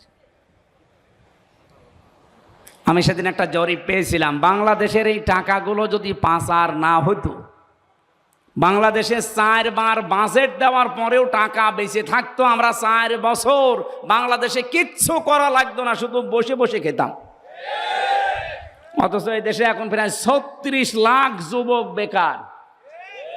এগুলো বাইরের দেশে তো যায়, যে দেখি কেউ ঝাড়ু দিচ্ছে রাস্তা, কেউ রুটি বানাচ্ছে, কেউ চা বানায়, কেউ কাপড় চোপড় সেলাই করে, কেউ পায়খানা সাফ করে। অথচ এই টাকা পাচার না করে আপনারা যদি দেশে কর্মসংস্থান তৈরি করতেন, এই শহর এলাকায়, বাইরের দেশগুলোতে শহর এলাকা পেলে সেখানে সোনা ফলায় তারা, অথচ হাজার হাজার বিঘা, এই দৌলতপুরে সিলমারি শহর নেই? আমি শুধু ইন্টারনেটে দেখেছি, হাজার হাজার বিঘা পড়ে আছে। আমি 19 সালে একবার গিয়েছিলাম এই পাশে জলঙ্গি, ওই বেনাপোল দিয়ে ঘুরে কলকাতা দিয়ে, ওনাদের জলঙ্গি ওই বাজারে মাহফিল ছিল। বললাম যে বাংলাদেশের কোন এলাকা? বলছে কুষ্টিয়া। আরে ভাই, কুষ্টিয়া থেকে তো আসলাম, এই নদী পার হলেই তেকালা, ওই জলঙ্গার পাশে তেকালা না? এটা তার উন্নত রাষ্ট্র না যে ওরা এটা করবে। কিন্তু সিঙ্গাপুরে যান, চারিদিকে সাগর। মালয়েশিয়া যান, শুধু পাহাড় পাথর আর মরুভূমি, ধুধু, লক্ষ লক্ষ বিঘা পড়ে আছে। তারা ওই জায়গাগুলো কাজে লাগাচ্ছে। এরপরে থাইল্যান্ডে যান, এই বাহরাইনে গিয়েছিলাম। এই রাষ্ট্রগুলো আজ দাঁড়িয়ে যাচ্ছে। এইরকম চর অঞ্চলগুলো যদি টাকাগুলো পাচার না করে, এখানে ইনো সাহেব আর হানিফ সাহেব যেহেতু দুইজনে এলাকার, ওনারা যদি এই টাকাগুলো কাজে লাগাতো, আজকে জেলেও থাকা লাগতো না, দেশ থেকে পালানো লাগতো না। অন্তত অন্য কেউ পালালে আপনাদেরকে পালানো লাগতো না। কি করলেন? নিজে টাকাগুলো এখন ভোগও করতে পারছেন না, আর আমাদের মাথার উপরে ঋণের বোঝা দিয়ে গেলেন। বাংলাদেশে এখন একজন মানুষের মাথার উপরে 1,02,000 টাকা ঋণ। এখন যদি কেউ জন্ম নেয়, তার মাথার উপরে 1,02,000 টাকা অন্তত সে ঋণ নিয়ে দুনিয়া আসতেছে। এরকম একটা রাষ্ট্রে আমরা বাস করছি। আফসোস লাগছে আমার। সেদিন মালয়েশিয়ায় ইসে যাচ্ছিলাম, এই যে মৌলভীবাজার যাওয়ার সময় যে পাইলট এই হেলিকপ্টার নিয়ে যাচ্ছিল ওনারা, ওই যে হুক আছে না দরজার, পাইলট আমারে বলছে, হুজুর সাবধানে বসেন, হুকের ওপরে যেন হাত না লাগে, তাহলে খুলে কিন্তু পড়ে যাবেন।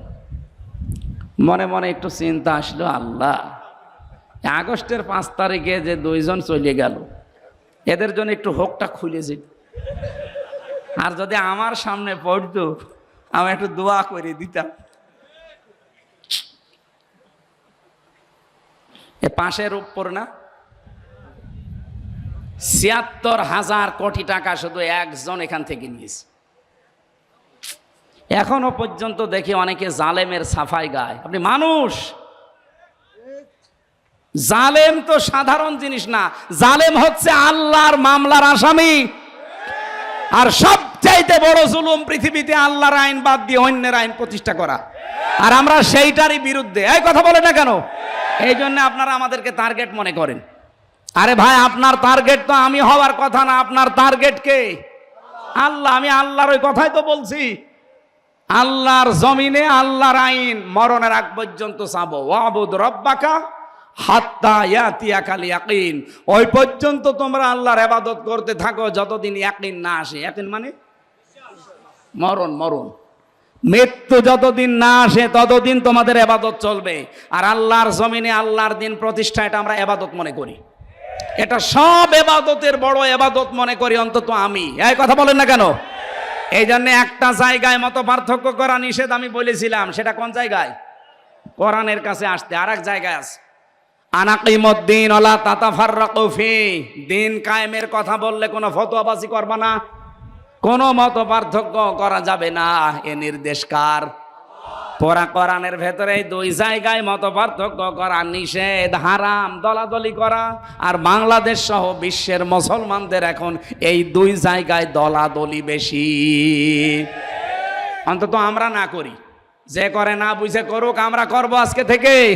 দিন কায়েমের কথা যেই বলবে, হ্যাঁ পদ্ধতি ভুল হতে পারে, কিন্তু তার মনের ভেতরে তো আছে দিন কায়েম হোক এই জমিনে। কিন্তু যারা জালেম, মানুষের তৈরি করা আইন যারা কায়েম করতে চায়, বলেন তো তারা কোনোদিন চায় যে জমিনে আল্লাহর দিন কায়েম হোক? না, তারা চায় আমার স্বামীরটা হোক, আমার বাবারটা হোক, অথচ অন্য কোনো আত্মীয়রটা হোক।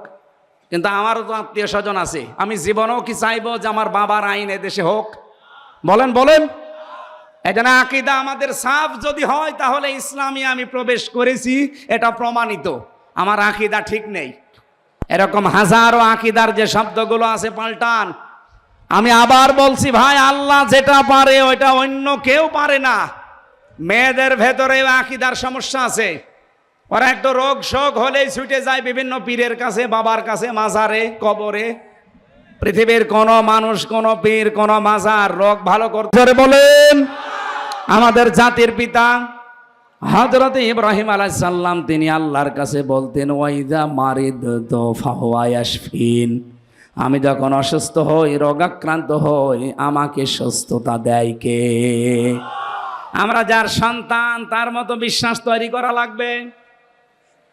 আমি যদি এমন বিশ্বাস তৈরি করি যে না, আমার এই মাজারে, এই বাবা, এই কবরে, এরাও আমাদেরকে এই পৃথিবীতে রোগ শোক থেকে বাঁচাতে পারবে, আপনি কিন্তু শিরিক করে ফেলেছেন।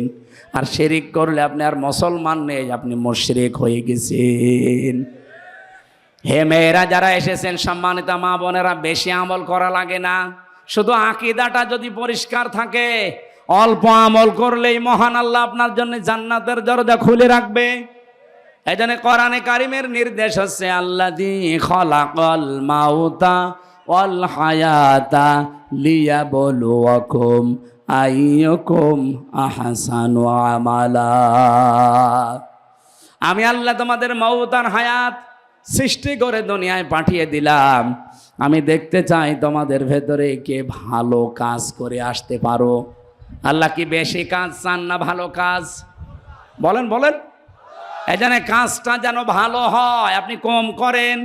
আপনার বিশ্বাস যদি সঠিক থাকে, কাজ বেশি করা লাগে না, অল্প কাজে আমলের জন্য যথেষ্ট হয়ে যাবে। বলেন সুবহানাল্লাহ। আমার ভাইরা, জাতির পিতা ইব্রাহিম নবী ৮৬ বছর পর্যন্ত বিয়ের পরে সন্তান হয়নি।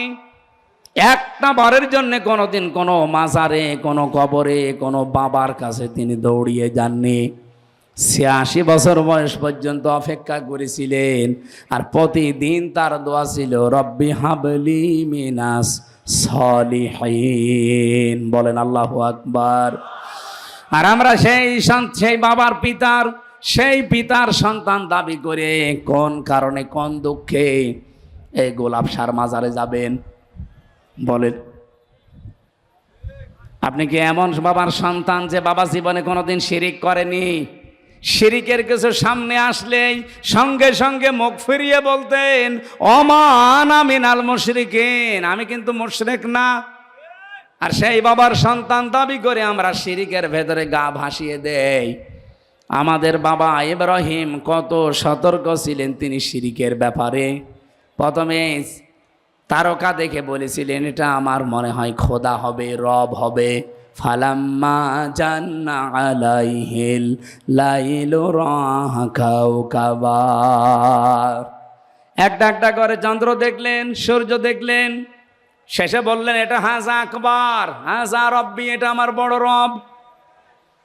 যখন দেখলেন এইটাও ডুবে গেল মাগরিবের আগ দিয়ে, তিনি এবার জাতির লোককে সতর্ক করে হাত ওসা করে ডাকলেন ইন্নী ওয়াজ্জাহতু ওয়াজহিয়া লিল্লাযী ফাতারাস সামাওয়াতি ওয়াল আরদা হানিফা।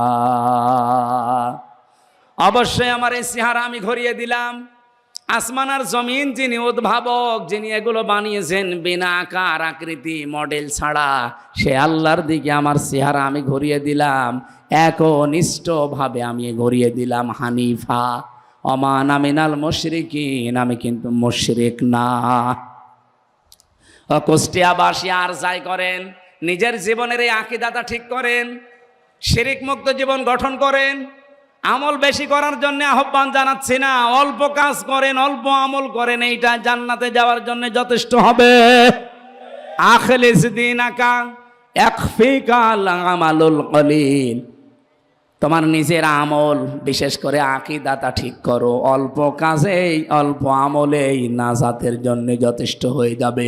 বলেন সুবহানাল্লাহ। আমার মা বোনদেরকে বলছি, সন্তান যদি একেবারে মরণ পর্যন্ত না হয়, জীবনে আর কোনোদিন কোনো বাবার কাছে, ফকিরের কাছে না। হ্যাঁ, যদি আপনার রোগ থাকে চিকিৎসা করান, চিকিৎসার জন্যে যদি ঝাড়ফুঁক নেওয়া লাগে ঝাড়ফুঁক নেন, কিন্তু তাবিজ কবজ নেবেন না। তাবিজের ভেতরে শিরিকের গন্ধ পাওয়া যায়। আব্দুল্লাহ বিন মাসউদ থেকে বর্ণিত, তিনি বলেন তাবিজ ঝোলালো যে সে যেন আল্লাহর সাথে শিরিক করলো। বলেন নাউজুবিল্লাহ।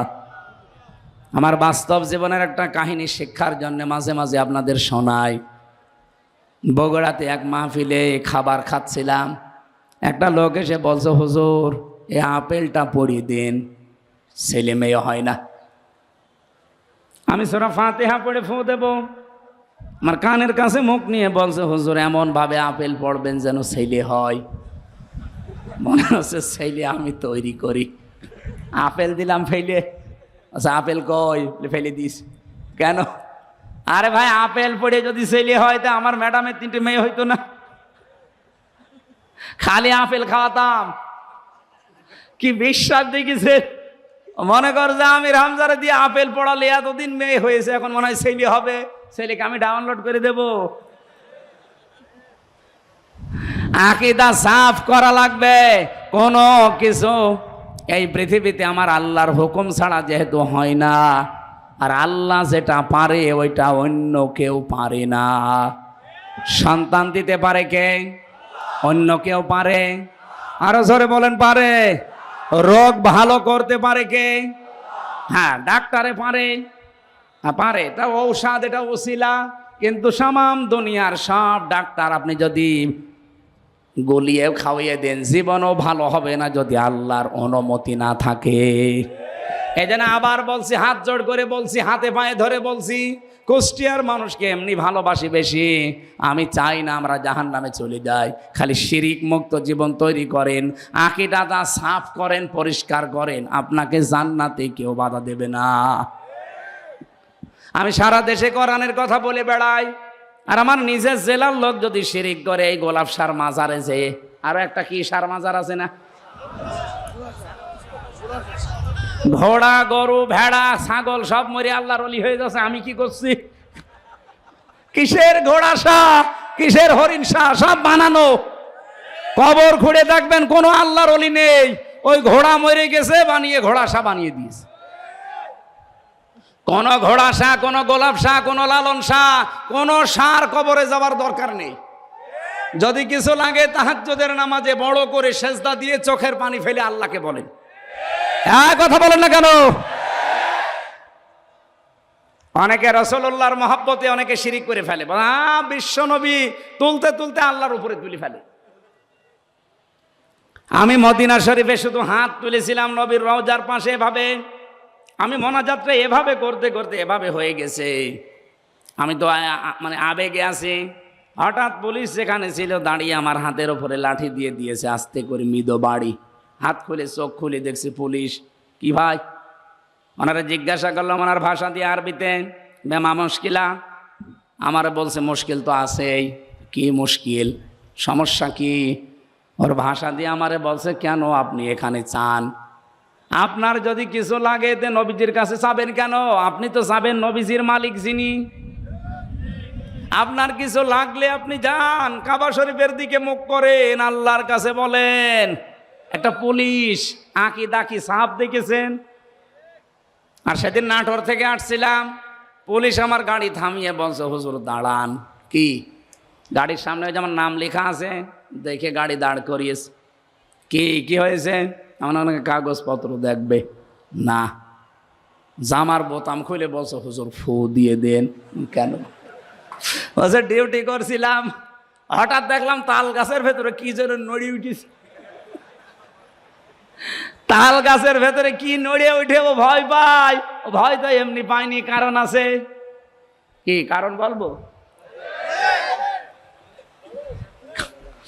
এটা কিছুক্ষণ আগে যিনি কথা বলছিলেন মাওলানা ইয়াসির, মাওলানা ইয়াসির শেষের দিকে আমি আসার সময় এই বাক্যটা শুনলাম যে বিশ্বনবী যেদিন নবুয়ত পাওয়ার পরে বাড়িতে এসেছিলেন, স্ত্রীকে ডাক দিয়ে বলেছিলেন, জাম্মিলুনি জাম্মিলুনি ইয়া খাদিজা, বলেছিলেন না? কি এর ভেতরে কিছু পেয়েছেন জীবনে? যে জাম্মিলুনি জাম্মিলুনি ইয়া খাদিজা, হে আমার খাদিজা আমাকে ঢেকে দাও, আমি ভয় পেয়েছি। কি? হযরতে খাদিজার সঙ্গে সঙ্গে 5টা কথা বলেছিলেন। প্রথমেই তিনি বললেন, কাল্লা, কখনোই না, আল্লাহি, আল্লাহর কসম, লা ইউখজিকাল্লাহু আবাদান, কখনো আল্লাহ আপনাকে অপমান অপদস্থ ভয় ভীতি, এখানে ইউখজি শব্দের শাব্দিক অর্থ প্রায় 33টা পেয়েছি। আপনি ভয় পাবেন না, দুশ্চিন্তা করবেন না। এই পৃথিবীতে কোনো ক্ষয় নেই, লয় নেই, কেউ আপনাকে ভীতি ভয় প্রদর্শন করতে পারে না। আপনি দুর্বল হবেন না, হীনমন্য হবেন না, ছোট ভাববেন না। এতগুলো অর্থ আছে এর ভেতরে। কোরআনে কারিমের একটা আয়াত পড়ছি আমি আলেমদের জন্য, ওয়ালা তাহিনু ওয়ালা তাহজানু ওয়া আনতুমুল আ'লাউনা ইন কুনতুম মুমিনিন। সূরা আলে ইমরানের 139 নম্বর আয়াত, 4 নম্বর পারার 6 নম্বর পৃষ্ঠার 12 নম্বর লাইনে আছে। আয়াতটা আমি এর আগেও পড়েছি। দেখেন একটা নতুন তথ্য আছে। আল্লাহ বলেন হীনমন্য হবা না, ছোট ভাববা না, দুর্বল হবা না, ভয় পাবা না, চিন্তা করবা না। ওয়া আনতুমুল আ'লাউনা শব্দটা কিন্তু আরবি গ্রামার যারা পড়ায়, যারা বালাগাত মানতেক বোঝে, আমি আলেমদেরকে বলছি, আপনি জিজ্ঞাসা করে দেখেন এই আয়াতটা কিন্তু ঠিক নেই। ওয়া আনতুম আ'লাউনা এই শব্দটা যদি আ'লাউনা দিতেন, আলিফ লাম না দিতেন, তাহলে আরবি গ্রামারও জানি ঠিক থাকতো। কারণ মুবতাদা সব সময় মারেফা হয় আর খবর হয় সব সময় নাকেরা। আল্লাহ এখানে নাকেরাকে আলিফ লাম দিয়ে মারেফা করে দিলেন। নাকেরা যদি মারেফা হয়ে যায় ইফিদুল হাসরা, হসরের ফায়দা দেয়। আয়াতটা যদি আল্লাহ এইভাবে সাজাতেন ওয়ালা তাহিনু ওয়ালা তাহজানু ওয়া আনতুম আ'লাউনা, অর্থ হয়ে যেত। কিন্তু অর্থ হতো বাংলায় এই শেষে যে হস্যাই আছে, তোমরাই বিজয়ী হবে। এই যে তোমরাই শেষে হস্যাই আর বিজয়ী হবে শেষে হস্যাই, এই দুইটা দেওয়া লাগতো না? তোমরা বিজয়ী হবে, বলেন তো, তোমরা বিজয়ী হবে আর তোমরাই বিজয়ী হবে একই কথা না? ইফিদুল হাসরা, হাসরের ফায়দা দেয়, সীমাবদ্ধ হয়ে যায়। আল্লাহ রাব্বুল আলামিন বোঝাতে চেয়েছেন, হে নবী উম্মতদেরকে বলেন কোনো চিন্তা নেই, কোনো ভয় নেই, ছোট ভাববেন না নিজেদেরকে, হীনমন্য হবেন না, নিজেদেরকে কমজোরি মনে করবেন না, কখনো কোনো দুশ্চিন্তাগ্রস্ত হবেন না। অবশ্যই আপনারা বিজয়ী হবে ইন কুনতুম মুমিনিন, যদি মুমিন হতে পারো। যদি ইমানে ভেজাল থাকে তাহলে হবে না, যদি বিশ্বাসে ভেজাল থাকে হবে না। এজন্য আকীদাটা সাফ করেন, আমি আল্লাহ বলছি তোমরাই বিজয়ী হবে। এখানে এই জন্য আ'লাউনার আগে আলিফ লাম দিয়ে আল্লাহ নির্দিষ্ট করে দিয়েছেন, যদিও নাকেরাটা নির্দিষ্ট হওয়ার কথা ছিল না। নবীজিকে এখানে আল্লাহর নবীর স্ত্রী কথা বলতে গিয়ে শব্দের দিকে খেয়াল করে একটু দেখেন, কাল্লা আল্লাহি লা ইউখজিকাল্লাহু আবাদান। অথচ ওই সময়ও খাদিজা মুসলমান হয়নি, ওই সময়ও ঈমান আনেনি, উনি অতক্ষণও কিন্তু মুশরিক ছিলেন। উনি ওই সময়ও যদিও শিরিক প্রচলিত করতেন না, কিন্তু ওই সময় তো ঈমান আনেননি। খাদিজাকে ওই সময় ঈমান এনেছিলেন। যখন নবীজি নবুয়ত পেয়ে আসলেন তখন ঈমান এনেছিলেন? আনেন নাই। প্রথমেই তাকে সান্ত্বনা দিলেন, স্বামী কোনো ভয় নেই, কোনো চিন্তা নেই, ওই আল্লাহ কখনো আপনাকে ভয় দেখাতে পারে না, আল্লাহর কসম। অনেকে মুসলমান, বলেন বলেন, কসম কাটলেন কার নামে? কয়বার? 3 বার। কাল্লা, প্রথমে আছে আল্লাহি, কাল্লা লা ইউখজিকাল্লাহু আবাদান, 3 বার। এতটুকু বাক্যের ভেতরে হযরতে খাদিজা আল্লাহর নাম বললেন কয়বার? বলেন বলেন। কেন? এরপরে তিনি একটা একটা করে 4টা সুসংবাদ দিলেন স্বামীকে। ইন্নাকা লা তাসিলুর রহিমা, আপনি আত্মীয়তার সম্পর্কগুলো ঠিক রাখেন। এ কথা শুধু শুধু বলেননি, গ্যারান্টি দিয়ে বলেছেন। ইন্নাকা, আবার লা, ইন্না কা, এরপর আবার লা, লামে তাকিদ। অবশ্যই অবশ্যই আপনি আত্মীয়তার সম্পর্ক ঠিক রাখেন।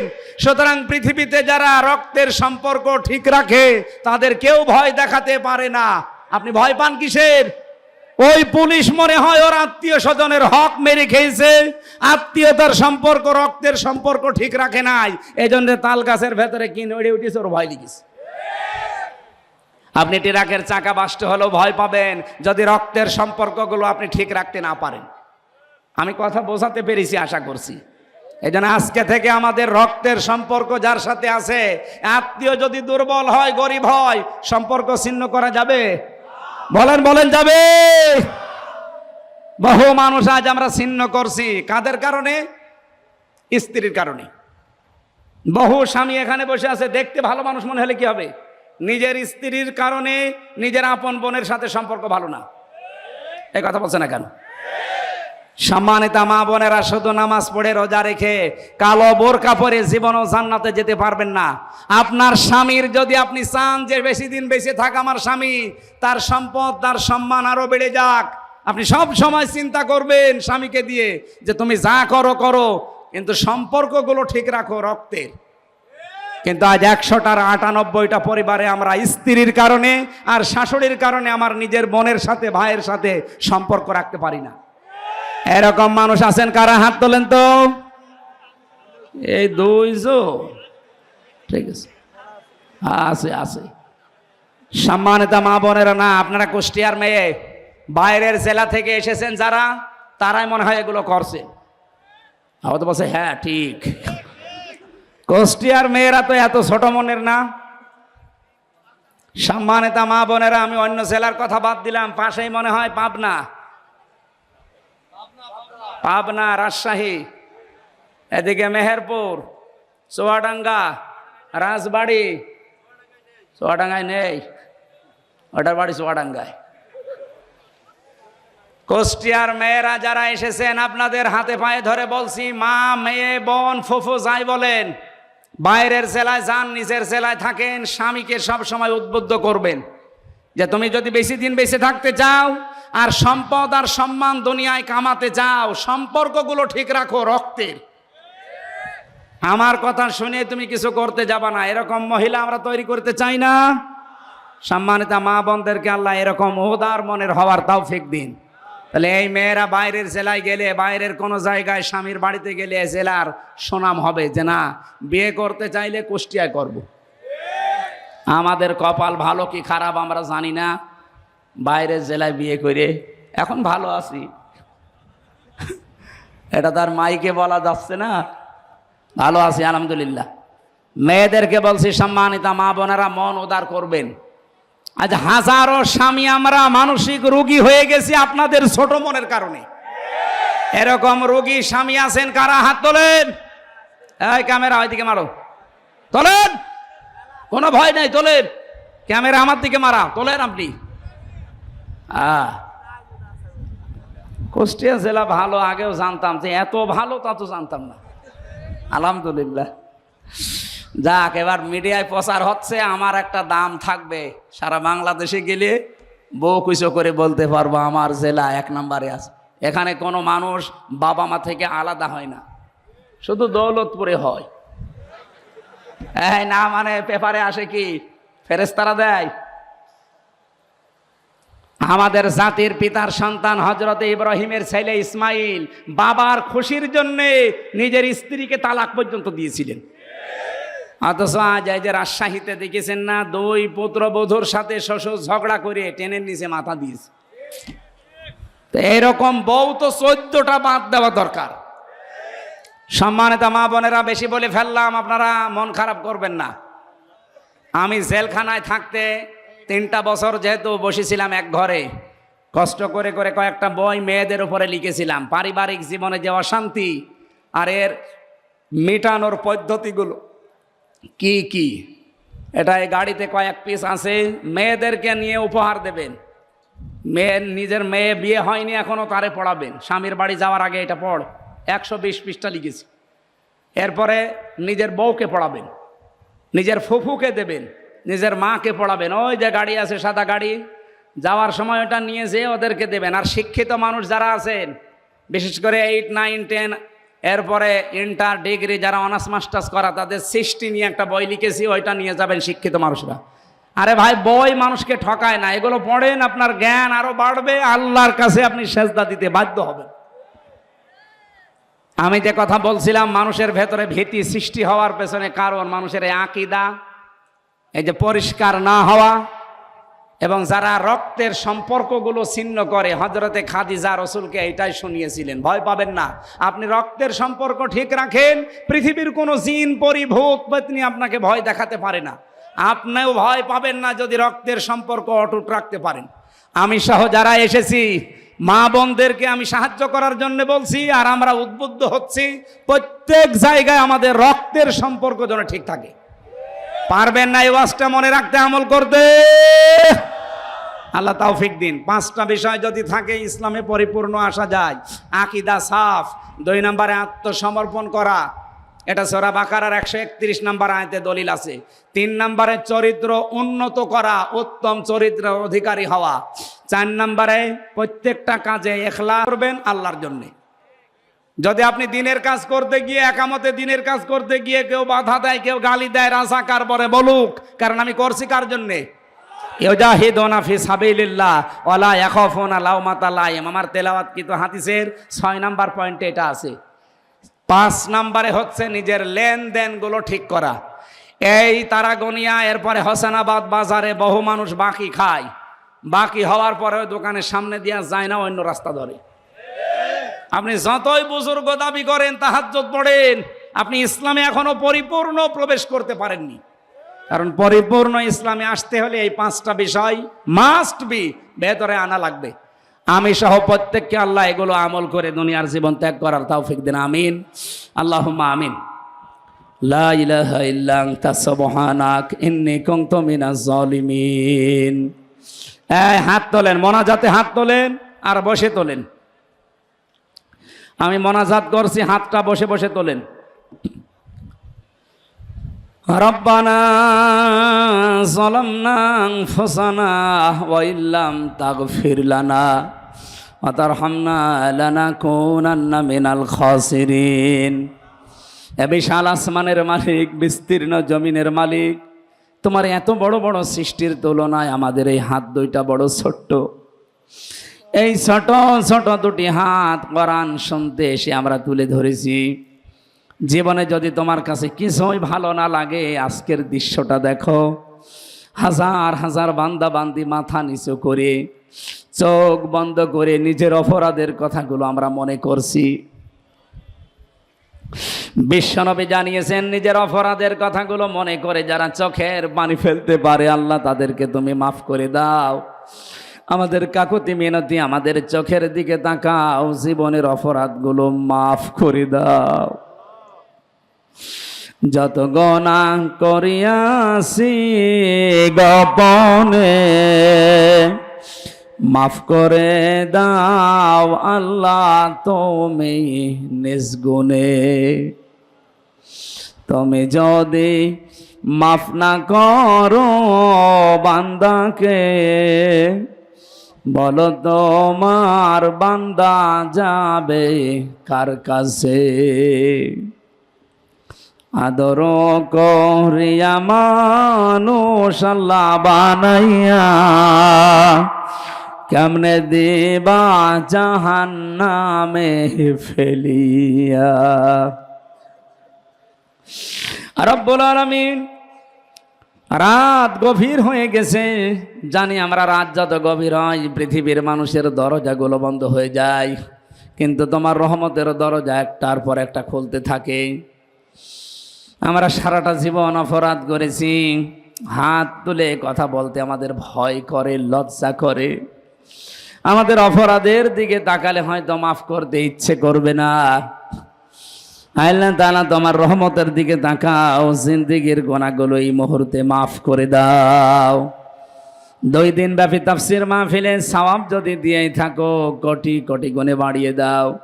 কিয়ামতে যিনি সুপারিশ করে জান্নাতে নিয়ে যাবে, ওই নবীর রওজায় পৌঁছিয়ে দাও।